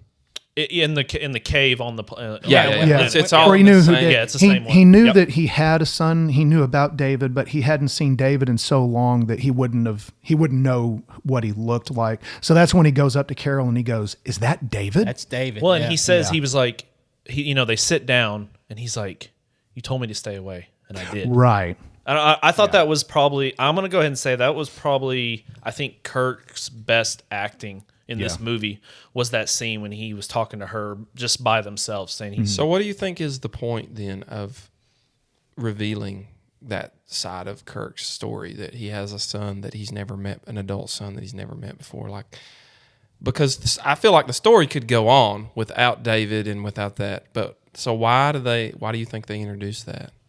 So I think part of that question gets answered in Star Trek 3 when we find out why the Genesis planet becomes unstable. Because Bibi Besh, who plays Carol Marcus, she wanted to be in 3 as well. And when she saw what they did with the story in Star Trek 3, she came back and realized it made sense that she wasn't in it. And what I'm saying there is, David reveals to Saavik in the 3rd movie that he used protomatter to speed up the process of creating the Genesis device. And he said that Saavik says that protomatter is known to be a dangerous substance. And David responds by saying it solved certain problems that would have taken years or maybe never to solve. So in short, we find out that David was at fault for the Genesis project of being a failure and of being unstable. Yeah. So I think that was part of it. And the other side was to show that David chose the life of a scientist, because that's what he and his mother do. They are scientists. They're not Starfleet officers. I guess my question is, what does it say about Kirk as a person, as not an officer? He chose his career. He chose his career over a son. The ship and the ship and the crew were his family, and Yes, And he was also more upset over Spock dying, even though I know he knew Spock longer. like I know that this may be a hot take, but I just don't. No, I that's don't a think good that's question. a good look for Kirk. Like Right. I think it brings him down a notch. Well, and I think that's it says why something about it. I think that's why there's that quick exchange with Carol when he says to her, I did what you wanted, I stayed away. But you could also make the argument that ultimately that was Kirk's choice. He could have chosen to maintain more of a presence in David's life. But he wanted to be out there sailing the seas. Yeah. Hopping galaxies. Being, McCoy you know, would an put it. adventurer. So, every there's day. that. Like it reveals this shortcoming in his character. Yeah. Like he can't do it all, and he has failed as a father. Let's just face it. And so therefore it ultimately ups the stakes of what we're fighting for now, because hey, I've just learned that I have a son, and he's right here, and I would like to have the opportunity to meet him and have a relationship with him. Yeah. So I don't know. You could, like I said, the story could go on without David, but I think the introduction of that makes makes Kirk an even more interesting character because it shows See his faults. It shows that yes, he's a hero and he has a lot of good things about him, but like a lot of men out there, he failed in his family. Mm-hmm. It humanizes Kirk, and it also validates Nicholas Meyer's bigger purpose specifically for Star Trek II, in that he wasn't wanting to really make a Star Trek movie about Star Trek. He wanted to make a movie about the human condition using Star Trek as a platform. Right. And that's where we see things like this. And that's why it's a revenge story. Yeah, you get into Khan, and it's supposed to have been, he comes from an era of Earth that was so violent, so The 90s. hell-bent on control, So, Yeah, the 90s was pretty violent. we're still talking about the past. and they touch on it again. This very thing like Derrick's bringing up about his failures as a father, but to him, the crew and the ship become his family, and that's his legacy. But you remember in TNG where Picard was, actually the Picard show, where he was, and his uncle and his family died, and all of a sudden he's it. Now He's the there will last be no more Picards, Right. is what he says. Yeah. So, and he realized he chose, and he even goes to say, I chose my life as a captain. So I think they kind of touch back on it again right there. What choices you make, the repercussions. What we do in life echoes in eternity. Yes. Oh, there we go. Good So one. here's my question, and I really the part I really notice is when they're on that turbo lift. Kirk gets a notification saying that Carol Marcus is trying to contact him. Mm-hmm. Why does he? Did they show that in the original series of why what didn't work out between the two? Or because he gets, No. I feel like he gets really mad about the situation, and McCoy's like, what did McCoy say? Yeah. Does he say So when that it's rains, it pours really, or something yeah. like that? Yeah. So first of all, we know nothing about Carol Marcus until this story thread is revealed. Oh, so she's not in Star the Trek original 2. series. No, Okay. she's not revealed, not talked about. So this was a story thread that they decided to insert in a way to humanize the story, and also to put that scientific side of the Genesis device and how Kirk was associated with it. But in that scene, Uhura says that Carol Marcus is trying to contact him, and that was right after when Chekhov says, we want you to deliver to Genesis to us upon our arrival. And he said that the order came from Admiral Kirk. So now Carol Marcus is trying to contact Kirk He's like, to confirm what in the world's going on. So in that scene you're talking about, when it's revealed that Carol Marcus is trying to contact him, McCoy makes that comment, when it rains, it pours. Yeah. And Kirk quickly looks at him and he says, as a physician, you of all people should appreciate the dangers of reopening old wounds.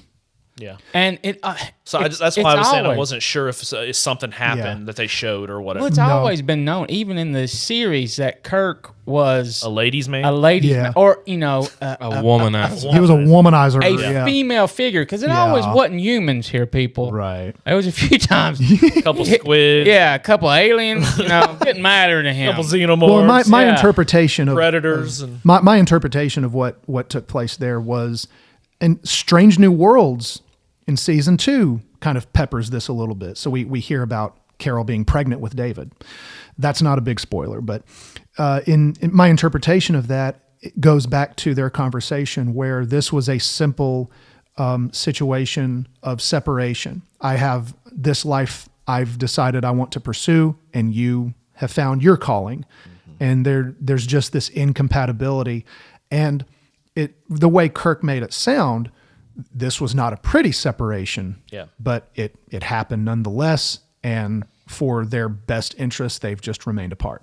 well, it's almost, to me, it's almost like, they had like a weekend together, and maybe Kirk actually kind of fell for her or something. And then, but she finds out she gets pregnant, but then she wants to pursue her career, but Kirk at the same time wants to pursue, He's not going to give up the exploring. chair. Yeah. Yeah, he doesn't want to. And so I think that's probably how they kind of like, all right, we're going our separate ways.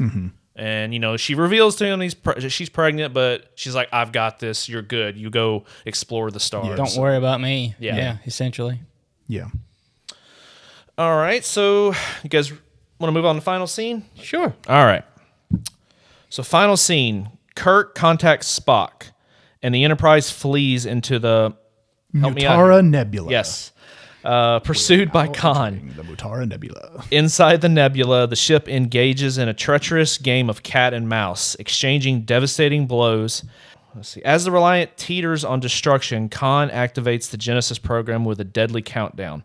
Spock sacrifices himself to repair the warp core, and Kirk shares a final poignant moment with his dying friend. The Genesis device detonates, creating a new planet. The Enterprise crew gathers for a solemn funeral ceremony to bid farewell to Spock. Yeah, there was a lot. That is So a lot let's start to with the unpack. battle. I will say that the Nebula battle is, in terms of special effects, really well done. And I remember several years ago watching some kind of like maybe it was like a YouTube short or something, where they talked about how they created the Nebula at ILM. Like they made this big container, and it was full of some kind of gel, some kind of liquid gel, and then they put particles in it. And That's cool. And sort of stirred it, and then they lit it, and so that's how they created the.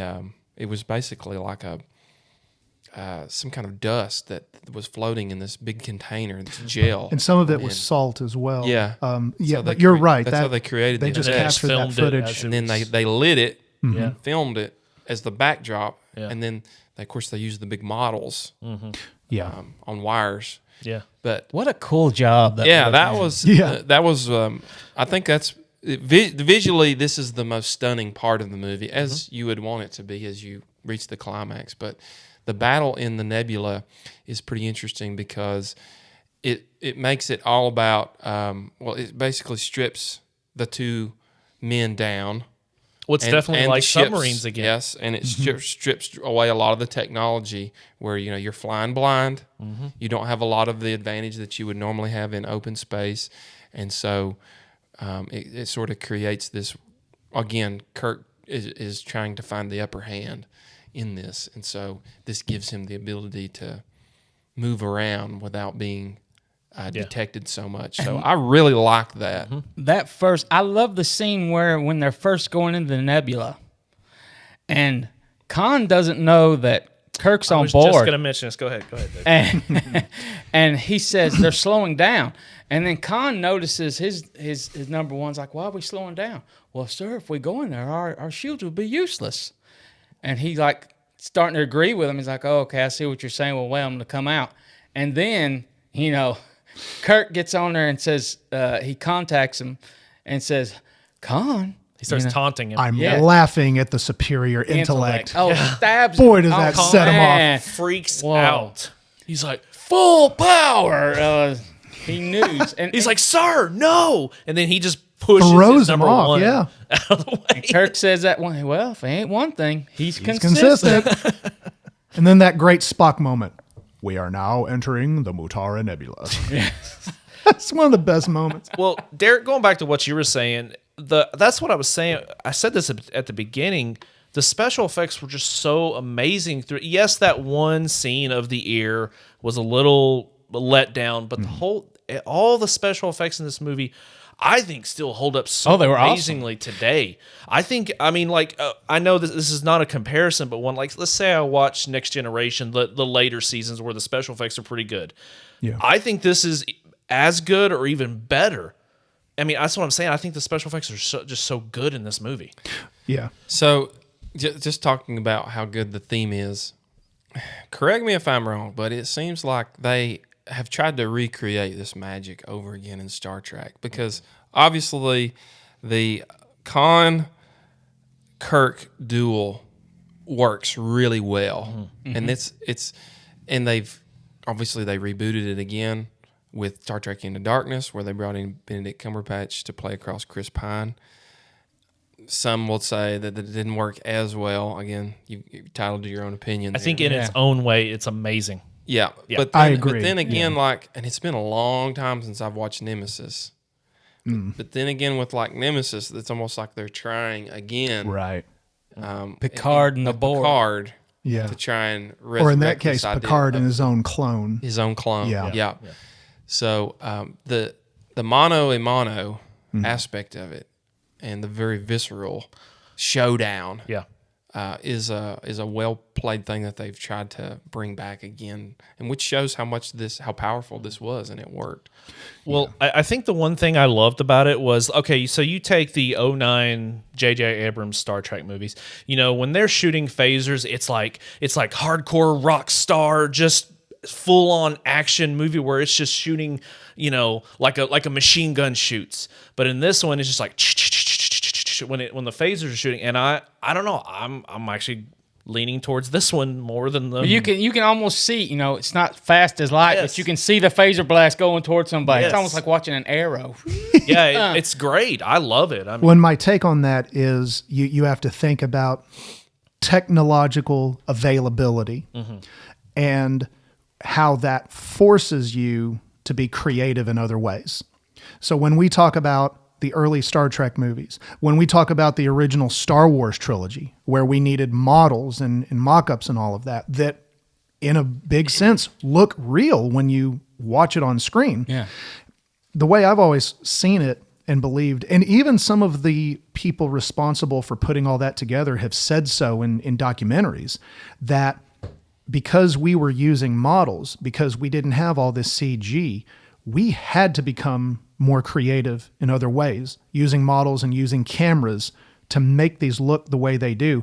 And a lot of people, including myself, are of the opinion that even in the Star Trek world, all the modern things, you have a lot of these ships now, you don't use models anymore, they're all animated. You could make the argument that as good as they look, they still don't quite hold the same as when you have the model of it, if it's done right. Yeah, Yeah. I mean, it looks like something's tactile. You can touch it. Right. Beat something that's real. Yeah. and that's one thing I've always felt like they've done with Star Trek before they switched them over to being full CG. Their models, they've always done the tedious work of every little square, every little. If you see any screws, little screws, you can see every little detail. Like I bet if you zoomed into on those giant models, it would just probably blow your mind how much detail they put. Well, they just redone that original model. They found it in storage. Yeah. And That's right. It's in the Smithsonian now, isn't it? The one from the original series is in the Smithsonian. Now, the one that they used for the movie, that original model, which is roughly 5-6 feet, that original model in 1979 was a $100,000 model that they had to put together.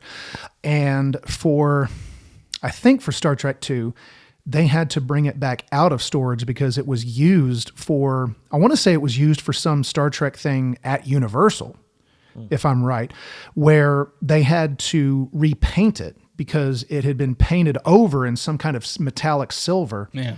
And so they had to Used it spend for the Halloween party. yeah, that right.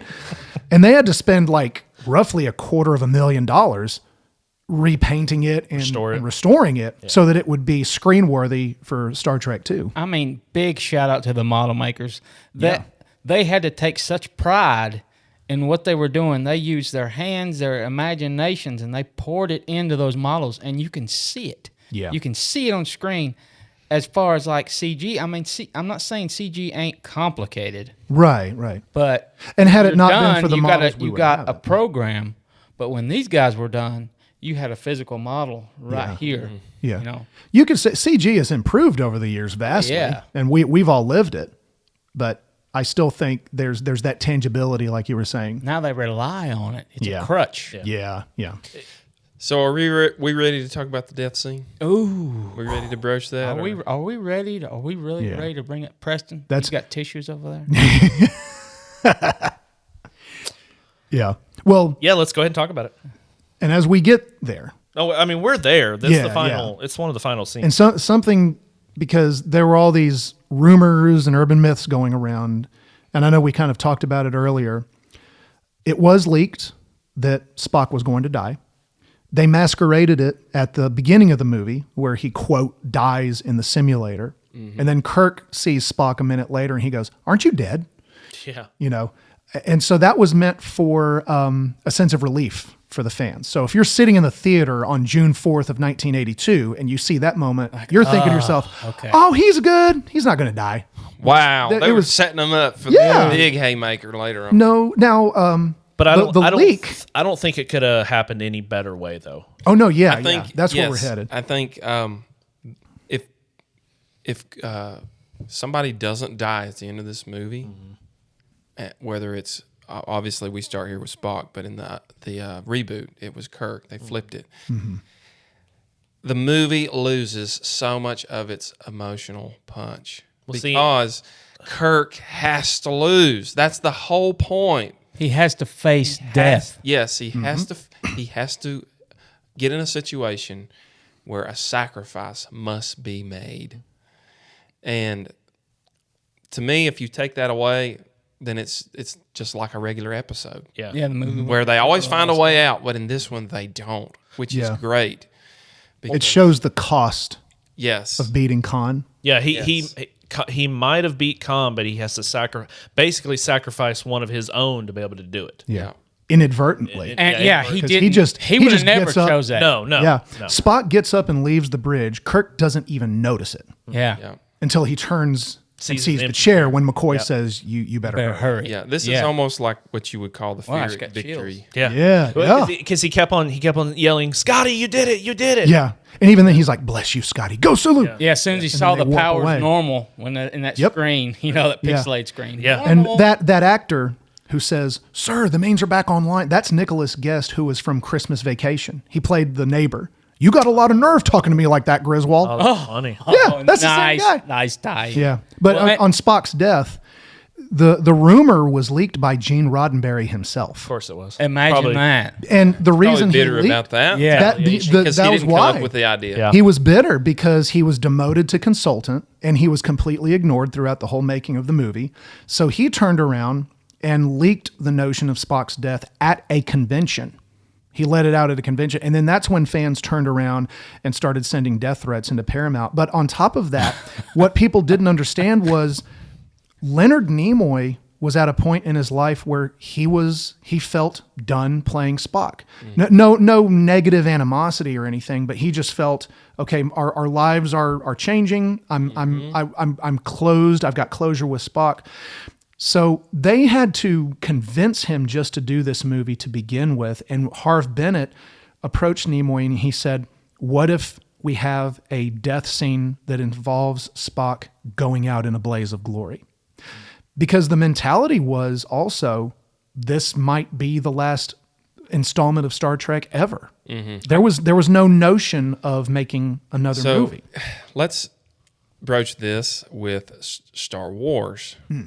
Because we always How hear dare we always you. hear a lot of back and forth Heresy. over which one is better. And if you ask me, they're completely different. So it's like almost apples and oranges. But while we're talking about main characters going out with a blaze of glory, so if you know anything about Star Wars lore, the character from the original cast of Star Wars, I'm talking about the original 4, 5, and 6, the character that always wanted to die was Han Solo. Solo, yeah. Harrison Ford believed that his character needed to die, and George Lucas would never sign off on it. Now, think about how different Star Wars would have been if they Greedo would have wouldn't followed missed. if they would have Yeah. followed like Star Trek Yeah. and killed off. We wouldn't have had to have it happen, in the J.J. Abrams Force Awakens later on, which Yeah. to me it didn't have the same No. didn't have the same punch. But imagine if in Empire Strikes Back or something like that, Han Solo has to go out in a blaze of glory. Well, I mean, It would be the whole thing is George Lucas had to convince Harrison Ford to come back for Return of the Jedi because in Harrison Ford's mind, he died when he went into carbonite freezing. Yeah. Yes, I know they say he's still alive, but in his mind, he wasn't even in contract to come back for Return of the Jedi. So he was actually the last one that George Lucas had to get back to play it, and he didn't want to at first. that was also the kind of urban myth about Spock's death. Because when it was time to make Star Trek 3, because they realized, okay, 2 was really successful. Let's make a third installment. And that's when Leonard Nimoy wanted to try his hand at directing a movie. And Michael Eisner, who at the time was one of the higher ups at Paramount, he said to Nimoy, he said, well, you don't want to play Spock anymore. You were done. It was even in your contract that he was supposed to die in 2, which ended up not being true. Nimoy even said, go pull up the contract. You will see in there. It doesn't say anywhere that I'm supposed to die. I figured that was the last installment, and I just wanted to go out in a blaze of glory. How much time was between 2 and 3? They were made 2 years apart. So in the storyline, you could say they're separated by a few months-ish to a year, maybe. So go back to the first time you watched this, and it's really settling in that, oh my gosh, Spock is really dead. Okay, I will admit, I did tear up when I was a kid. Dude, when Spock was dying. That was. I will admit that. Even as much of a noob as I was at that point, I mean, I knew almost nothing about Star Trek. Even then, just this being the second movie, I was pretty emotional about. I mean, I didn't cry or anything. But I was like, man, this is pretty heavy. Well, even Spock was trying to comfort Kirk of saying, I will always be your friend no matter what, pretty much. Right. When that scene was filmed, Nicholas Meyer has spoken about how he was surrounded by people crying. Yeah. And even at that moment, because of his outside perspective, he was like, what in the world's going on? I thought it was brilliant. And we haven't really seen a death scene like this where the pane of glass separates them so they can see each other.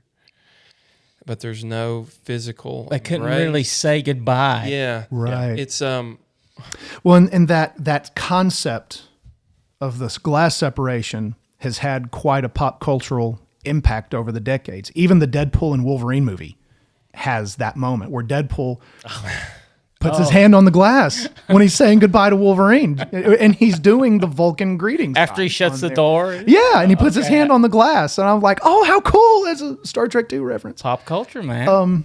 But in that scene that we're talking about there, the part where Spock mind melds with McCoy quickly. Yeah, and he that's says, kind of "Remember." the way. That was kind of the loose thread that they left Yeah. in case they wanted to do that third movie. And that was Harv Bennett's idea specifically. He told Leonard Nimoy, he said, is there something you can do in this scene that would simply give us a thread to pull from if by some miracle there's a future in this? And that's where the idea came up that he'll do that quick mind meld, just say, remember, and in 3, we find out he was passing his Katra onto McCoy. And that's also where we get that scene after his coffin or the torpedo is shot out of the Enterprise and his coffin is on the Genesis planet. And he recites the captain's oath afterwards. That gives that thread to pull from, that maybe there is a future. And Nicholas Meyer did not like that idea to the point where he wanted to be removed from the credits. Okay. The torpedo / casket. I love the style of the torpedoes in the movie as opposed to anything they've done. J.J. Abrams and all that. I like the way those torpedoes look. Well, the ones in J.J. Abrams is actually like a real... Looks like a plane. It actually looks like a plane. real torpedo, but this is like... A pod. Yeah. I mean, I do like it too. Yeah. And it's just got that futuristic, and even the way they load it. Yeah. That's very submarine-esque. They would put the shells down and slide it in the torpedoes, That was really cool. I really liked that. Well, in a submarine too, if somebody died, that's the way they would Push them out into space. expunge the body. Yeah. They would put him in, the tube and shoot him out. Weight them down, yeah. There's in that scene of where Spock's dying, there's one thing I never caught when I was a kid growing up, but I caught it as I was watching it recently. It's when Spock says, "I never took the Kobayashi Maru test until now." And you ask him, "What do you think of my solution?" I never caught that. Yeah. Never caught it. I love the line that Kirk has during the funeral procession where he says, of all the people that I have met, All the souls, Yeah. he was the most human. Yeah. Oh yeah. Yeah. He got very emotional right there. Yeah. Yeah. That's what I'm saying. He was more upset with Spock than he was his own son dying in part 3. And at that moment when Spock gives his last breath, and you see Kirk is just slumped over, and he just goes, "No." Yeah. Like he's finally that's the point of complete burnout. Yeah. For Kirk, that is, he's been bent, he's been broken, he's been hit really hard all throughout the movie, from that first shot that the Reliant fires up until that moment, and we see him finally shattered for the first time. Yeah, so the way the movie ends is it's like a Pyrrhic victory, right? It's you win, but the cost of winning is so great that you don't know if you'll be able to keep going. But they leave you that little glimmer of hope with Leonard Nimoy's voiceover. Yeah. And then They shoot him into the space, and sunrise. You see the capsule landing on the. Why did they shoot it desolate to planet. the planet? Why did they shoot it to the planet instead of just Well, I shooting think it was because or was it just by accident? I mean, part of it was the Enterprise was in orbit around the Genesis planet. So I think after the Reliant explodes, and the device creates the Genesis planet that was the Regula moon, I would think that once the planet formation was complete, the Enterprise goes back to at least survey the planet initially, and that's something you see in Trek, and also too, it set up that story thread that Harv Bennett talked about. If we shoot him out of torpedo tube, instead of shooting him into empty space, let's have the torpedo soft land on the Genesis planet. Yeah. I did the scene. Okay, so going back to the scene where Spock's in the chamber. I thought it was so cool. His face, you could see like his almost like his skin was just burning off. Yeah. From all the radiation. And going back to the scene where he pulls off that top to try to, what is it? He tried to realign the crystals. Something they call them the mains. I mean, you could say he was trying to realign the warp core or something. Yeah. They don't really get into He's just specifics. like all in He's it. in it, just yeah. But we do blowing know radiation that- in his face and everything. That was He just did awesome. he got Scotty's gloves. Yeah. Yeah. And, that was a real good, says something about Spock, too, when Kirk comes to the glass and he goes and he can't say nothing. He hits the button, Spock. And you see Spock stand up. Yes. He fixes his uniform. Yep. Yeah. I mean, you could just tell how much that's ingrained in the So there's one more military thing that I noticed about the movie after another rewatch, and that's how prevalent the theme of death and rebirth plays through. So in the beginning of the movie, you're seeing Kirk with his existential crisis of, do I really want to keep going on? What does this mean for my career? So you have the death of that chapter in his life, and then we rebirth into a new one. And then you meet Khan. Okay, we thought all these years he's dead, and now he's back from the grave, so to speak. And then, of course, here at the end of the story, you see that theme play again, where you have the death of Spock and then the spark of rebirth and hope there at the end. So I think it's interesting how they sort of play that trope all the way through the movie from beginning to end. And for some reason, the first couple of times I saw it, I don't know why I didn't put it together. But It's brilliant writing. yeah, it really is. And I'm surprised in the third one they didn't try to make it where Khan comes back on that planet, like a young Khan with a young Spock, like somehow his DNA got mixed into with the planet and he comes back. I'm surprised they didn't try to do something Well, like that. we kind of skipped over that part a little bit where Khan's death scene. Oh yeah, and it didn't even him half burnt. Yeah, because he's Yeah. like blown apart. He's still wearing the one glove. One glove. He's Michael Yeah. and Jackson. he's in it. turning the what is it, the like whatever the Genesis He's activating the Probe. Genesis device. He's Yeah. yeah. so, for the critics out there that say, well, this one doesn't deal with the philosophical questions that a normal Star Trek movie would. I think saturated. they're wrong about that, because how do you not get more philosophical than Life death? and death. Life Yeah. and death. I mean, that is the Shakespearean dealing tragedy. with death and No, they're not contemplating the existence of God or, being put in some moral quandary where they have to choose between it. But I think that it does deal with very human things: revenge, friendship, sacrifice, life. life and death, Yep. and the seasons that we go through of getting older. And So I think those people who short sell it, they need to give it another watch because it's a different take. It's a very human take on Star Trek. But the themes, the reason why the movie was successful is because the themes are timeless. Yeah. Right. Well, I mean, Kirk's dealing with, like, what do I do now? I pretty much have a desk job.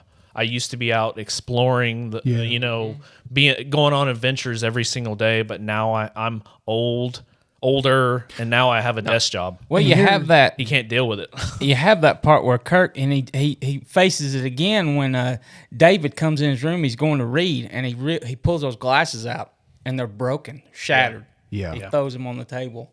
Another cost of Yeah. And to Nathan's point about being promoted to admiral, Kirk's two pillars, McCoy and Spock, who are polar opposites of each other, in their own way tell Kirk the same thing at two different points, that it was a mistake for him to become an admiral. Mm-hmm. Spock says those exact words: "It was a mistake for you to accept promotion. Commanding a starship is your first best destiny." McCoy, a little bit earlier, says, "Get back your command before you turn into part of this antique collection." Antique collection in his house. Mm-hmm. Yeah. What Preston, before we wrap up here, Yeah. what was which movie was it where he got demoted to captain after everything he did? Yeah. Was it because of part 4? That happens at the end of 4. So he got demoted back to captain. He got demoted to captain So that was- specifically for disobeying orders. Yes. So that was probably the best news he's heard in a long time. That all yeah. right, Yeah. Yeah. I go back out Because you see his face. and explore. Afterwards, he's like, "I'm getting a starship again." Saying you're firing me? Now, Okay. and what was funny is at that point, we didn't know what ship he was going to get. Yeah. Because in the next scene, because Sulu is hoping they get the Excelsior. Scotty's really not a fan of that. I hated the Excelsior. That style was ugly. It had that like spring, like between the saucer and the. Oh yeah. It was. It was ugly. Go ahead. All right, you guys got anything else for final scene? That was just amazing. It was awesome. Yeah. Just that it was. It tugged on similar strings when I first saw it as well. Yeah. Even as a kid, and that still hit true to this day. That combined with the impact that scene has had, not just on Star Trek, but in pop culture in general. Yeah, you talk about the weight of the scene when Spock's death scene and the way it made people feel is the exact same way when Captain America picked up Thor's hammer. Mm-hmm. And people was like, people freaked out. I mean, it was that Exciting. Yeah. Oh yeah, definitely. All right, you guys. Anything else? I'm good. Just I would just say my my favorite quote from the movie, which points on what we were just talking about, especially Derek. We haven't got there yet. Never mind. We still got. We're getting there. Okay, We're cool. getting there. We're getting Go, there. We're getting Nathan. This is just if you want anything else about the final scene. Oh, there. gotcha. No. No. Okay. All right.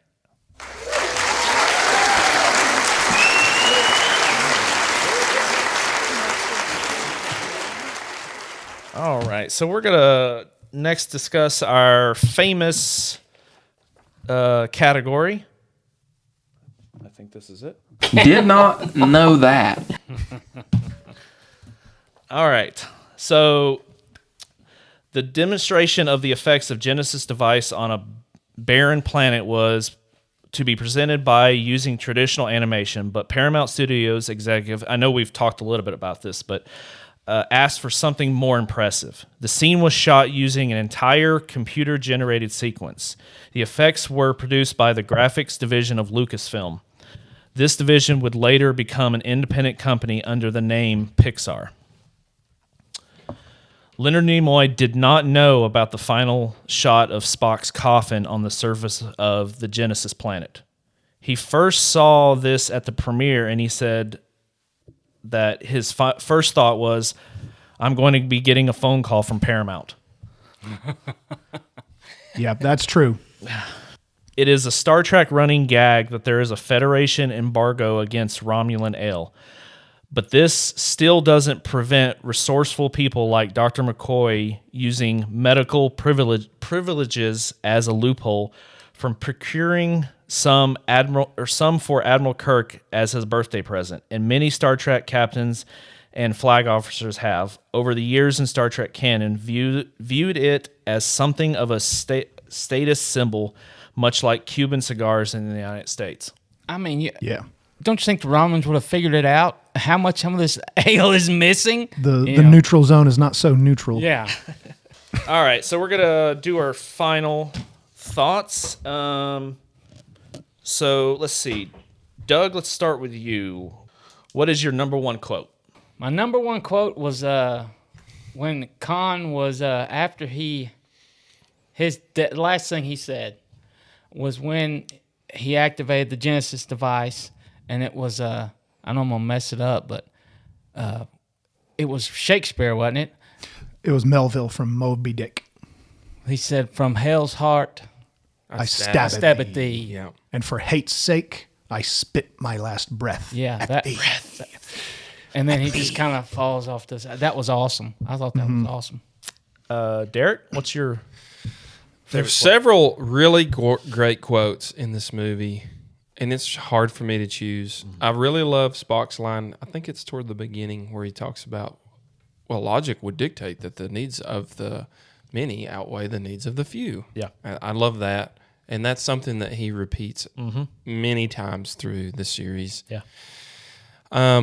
There's also a quote in there about something about how we deal with death. is not nearly as important as how we deal with life, or do I have that backwards? So just to spoil it, that is my favorite one where Kirk does say the words are how we deal with death is at least as important as how we deal with life. Yeah, that's a great one. But for me, my favorite quote of the whole movie is, Spock's last words to Kirk, which are, "I have always been and forever will be your friend." Yeah. Yeah. Something to that effect. I have been and always shall be your friend. Yep. Yes. Hard to beat that right there. So Preston, that was your favorite quote, what you just quoted. Yeah, the how we deal with death is at least as important as how we deal with life. Okay. Mine, Derek, I'm going to mirror what you said. That was a very emotional scene. I mean, like I said, I kind of teared up when I first saw it when I was a kid and stuff. Very, very emotional. I mean, two best friends and one of them's dying, and it's just, I think that's the best quote in the movie. Doug, what do you think the best part of the movie or your favorite part of the movie is?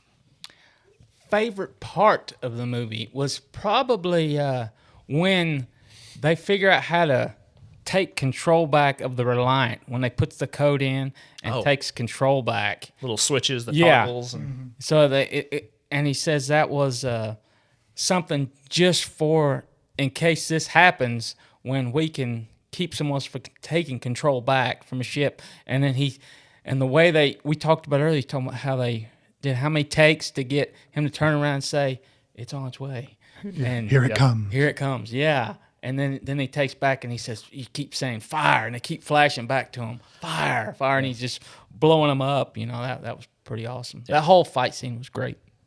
Derek, best part of the movie for you? I think easily for me, it's the Nebula battle scene. Yeah. It's just so epic and so well done, and it's just a beautiful scene, and it holds up. And to me, it's just classic Star Trek. The whole cat and mouse. Yep.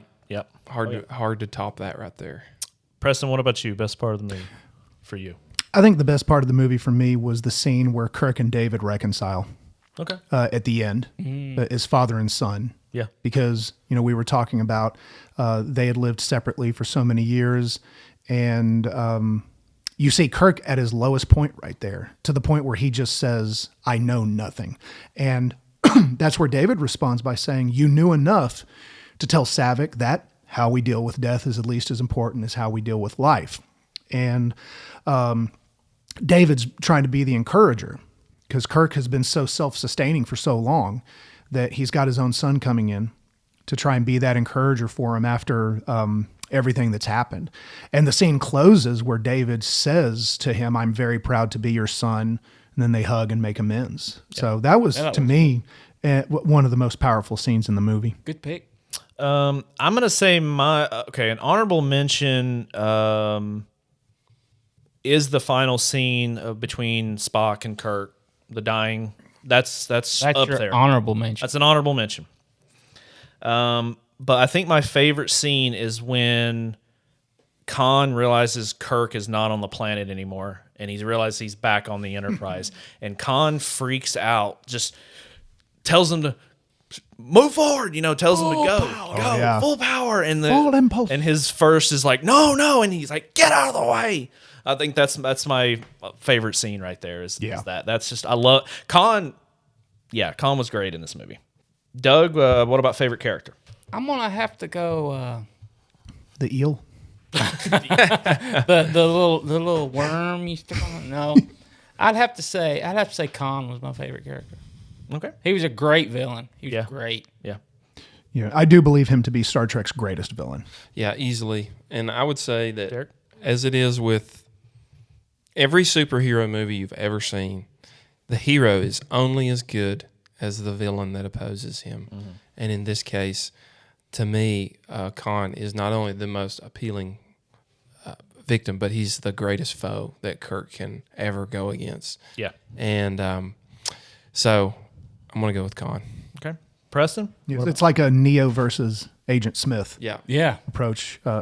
So my favorite character, not just because it's my namesake, but Peter Preston was my favorite character. The one that was Scotty's nephew. Yeah, he has like bare minimum screen time, but what I really liked about that character was you have to look at the context. The Enterprise in this movie is no longer on exploration duty. Mm-hmm. The Enterprise is a training vessel for Starfleet Academy, and it had been for many years. Spock is technically captain of the Enterprise at this time, while Kirk is an admiral. So Peter Preston was a cadet. He wasn't even an officer yet. He hadn't even graduated from the academy.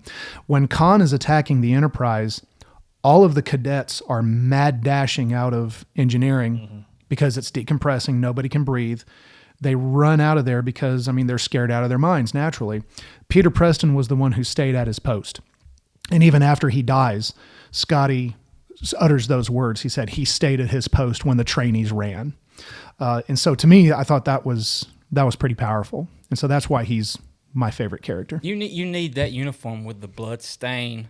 Dude, yeah, with the handprint. I want to say they made an action figure specific to that setup where you see. I don't think there's a bunch of toys for this.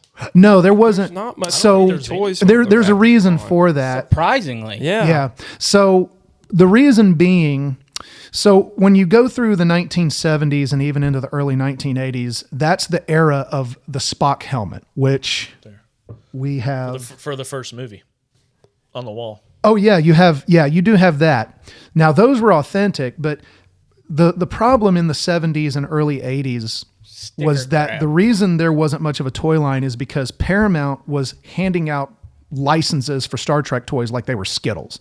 And that's where you got disasters like the Spock helmet and all these other little light on it. Yeah, with the little light that says Spock that Spock never wore in the series. Because they branded everything. They probably branded this tablecloth with Star Trek all over. During Star Trek underwear. During that time bracket, they were handing out toy licensures without looking at anything.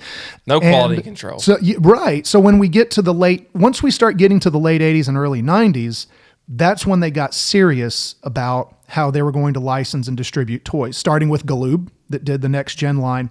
And then we get into the early to mid 90s where Playmates took over. And that's where I really felt that was Star Trek's golden age when it came to toy manufacturing, was the whole Playmates line. So my favorite character was, I'm gonna say it was Spock. I liked. I thought he was getting ready to say Sarek. I was getting ready to slap you with something.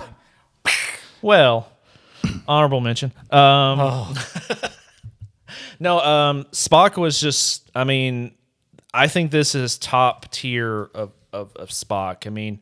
The fact that he, of course, like I said, he's willing to sacrifice himself for the ship.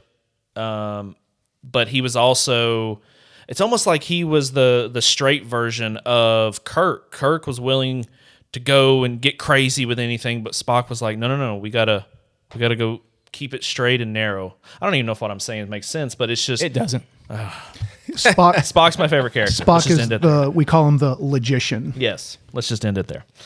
All right. Let's give final thoughts. Doug, final thoughts and rating. And our rating? Yeah. As far as the original Star Trek movies, leaving out all the Next Generation movies, this is the greatest movie. I put this above 4. It's just a great movie, and when I rewatched it, I realized how much more I liked it, and I would give this a solid 4 out of 5. 4 out of 5. All right. What about you, Derek? Final thoughts? Yeah, I agree with you, Doug. Of all the original, were there 6 original ones? With Kirk's Yes. crew, yeah. there So, were 6. out of the 6, it's definitely the best, and I don't even think that's even not many people will dispute that. No, I would no, say. no. Like, it's just so clear cut. The movie is great because it works on so many levels. The writing's amazing. The special effects hold up. The characters, the acting. I mean, it's just superb and it's everything you would want out of a Star Trek movie, and so much to the fact that they've tried to repeat it again. So for me, I give it a very high rating. It's got to be 4 out of 5, maybe even a little bit more, maybe 4.2. I don't know how you do that, but it's definitely 4 out of 5. I mean, you can give it decimals if you Yeah. want to give it decimals. You want to do 4.25 or something? Sure, why not? 4.25. All right. Preston, what about you? Final thoughts and rating. So, out the gate, I do believe Star Trek II to be the greatest Star Trek movie of them all. Even if we were to rate it with Next Gen, with Abrams, all of that. I personally see Star Trek II as the standard bearer of everything else that came after it. And it's also agreed upon that it influenced everything that came after it in the Star Trek world, even down to the hum of the engines on the ships. That was a concept introduced in Wrath of Khan, where anytime you see the Enterprise go by or the Reliant and you hear that hum of the engines, that was an idea that Nicholas Meyer, he was sitting in a room one day contemplating what sound effect he wanted, and it was the hum of the air conditioner, and he said, I want that for the engine hums. So that, among many other things, influenced everything that came after it. And like Derek was saying, there have been lots of attempts to try and get up to that same standard.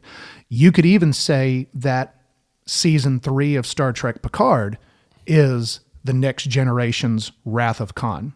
I do see that as the finest moment. So that's the of one with the next- Borg.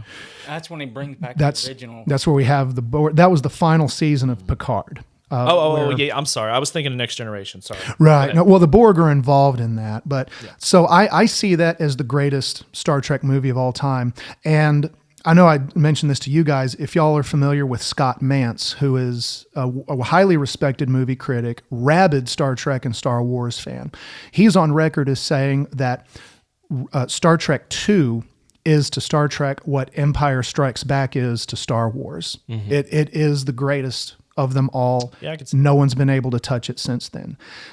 I would not rate any other Trek movie this way, but I would give it a solid 5 out of 5 for all of those reasons. All right. I kind of, Preston, I kind of figured. Yeah. Now, and to be clear, no other Trek movie to me would be a solid 5 out of 5. So yeah. I that would, was no surprise that was none. because if we were to ever do one on Star Trek 5, that will be a very different conversation.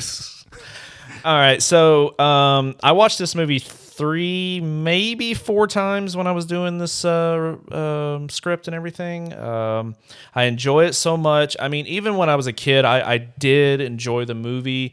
I'm going to go ahead and say when I was a kid, this changes now, but when I was a kid, it was not my favorite one. Honestly, part 4 was my favorite one. But that doesn't say anything bad about this one. Well, that's the thing, is that's 4 is seen as the fan favorite. Yeah. So, but I have not seen 4 probably in 20 years, honestly. I just, and I mean, and it's probably been almost 30 years since 25 years probably since I've seen Wrath. But I'm going to go ahead and I'm going to give it a 4. I'll give it a 4 out of 5. Probably 4 doesn't hold up. I don't know. I just haven't watched it. But yeah, I'm going to go ahead and this is a great movie. This definitely is, from what I remember, the best Star Trek movie of all of them. But I'm going to give it a 4. Nice. So give me one Good job. second Good here. job. Well, and that's a common fan sentiment, is that a lot of fans will say 2 is the greatest, but 4 is my favorite. Yeah. And that's because in 4, because we were talking about black and white, good versus evil, good villain. In Star Trek 4, in some ways that is Trek in its purest form, because you have at first what you think is a villain, but it just simply turns out to be, you could call it an inquisitor. That probe is being sent to Earth. They were doing a wellness check. Yeah, there you go. Yeah, technically Star Trek 4 is a wellness check because the probe is headed to Earth to figure out why are we no longer hearing humpback whale song. So that was a really cool concept. So our average score wound up coming to a 4.31, which turns out to be about an 86%. Cool All right, beans. so we're right in step with Yeah, we're right There we there go. with everybody. There we go. All right, you guys. No got hot takes here. You guys got anything else before we wrap it up? I'm good. It was awesome. No, that's. But I just. Good time, guys. My only recommendation would be if you ever have a chance to hear or to watch the movie with Nicholas Meyer's commentary. He's brilliant, and he's more so a literary writing person. Directing is not his first passion, but he's an amazing director. But anyway, his commentary is something I highly recommend if you ever have that chance. All right. Nice. All right. That's all for today's episode, folks. We hope you enjoyed our journey into space in the world of 1982's Star Trek II, The Wrath of Khan. Join us next time on Video Rental as we tackle another classic movie. Until then, stay cinematic and remember, I have been and always shall be your friend. Live long and prosper.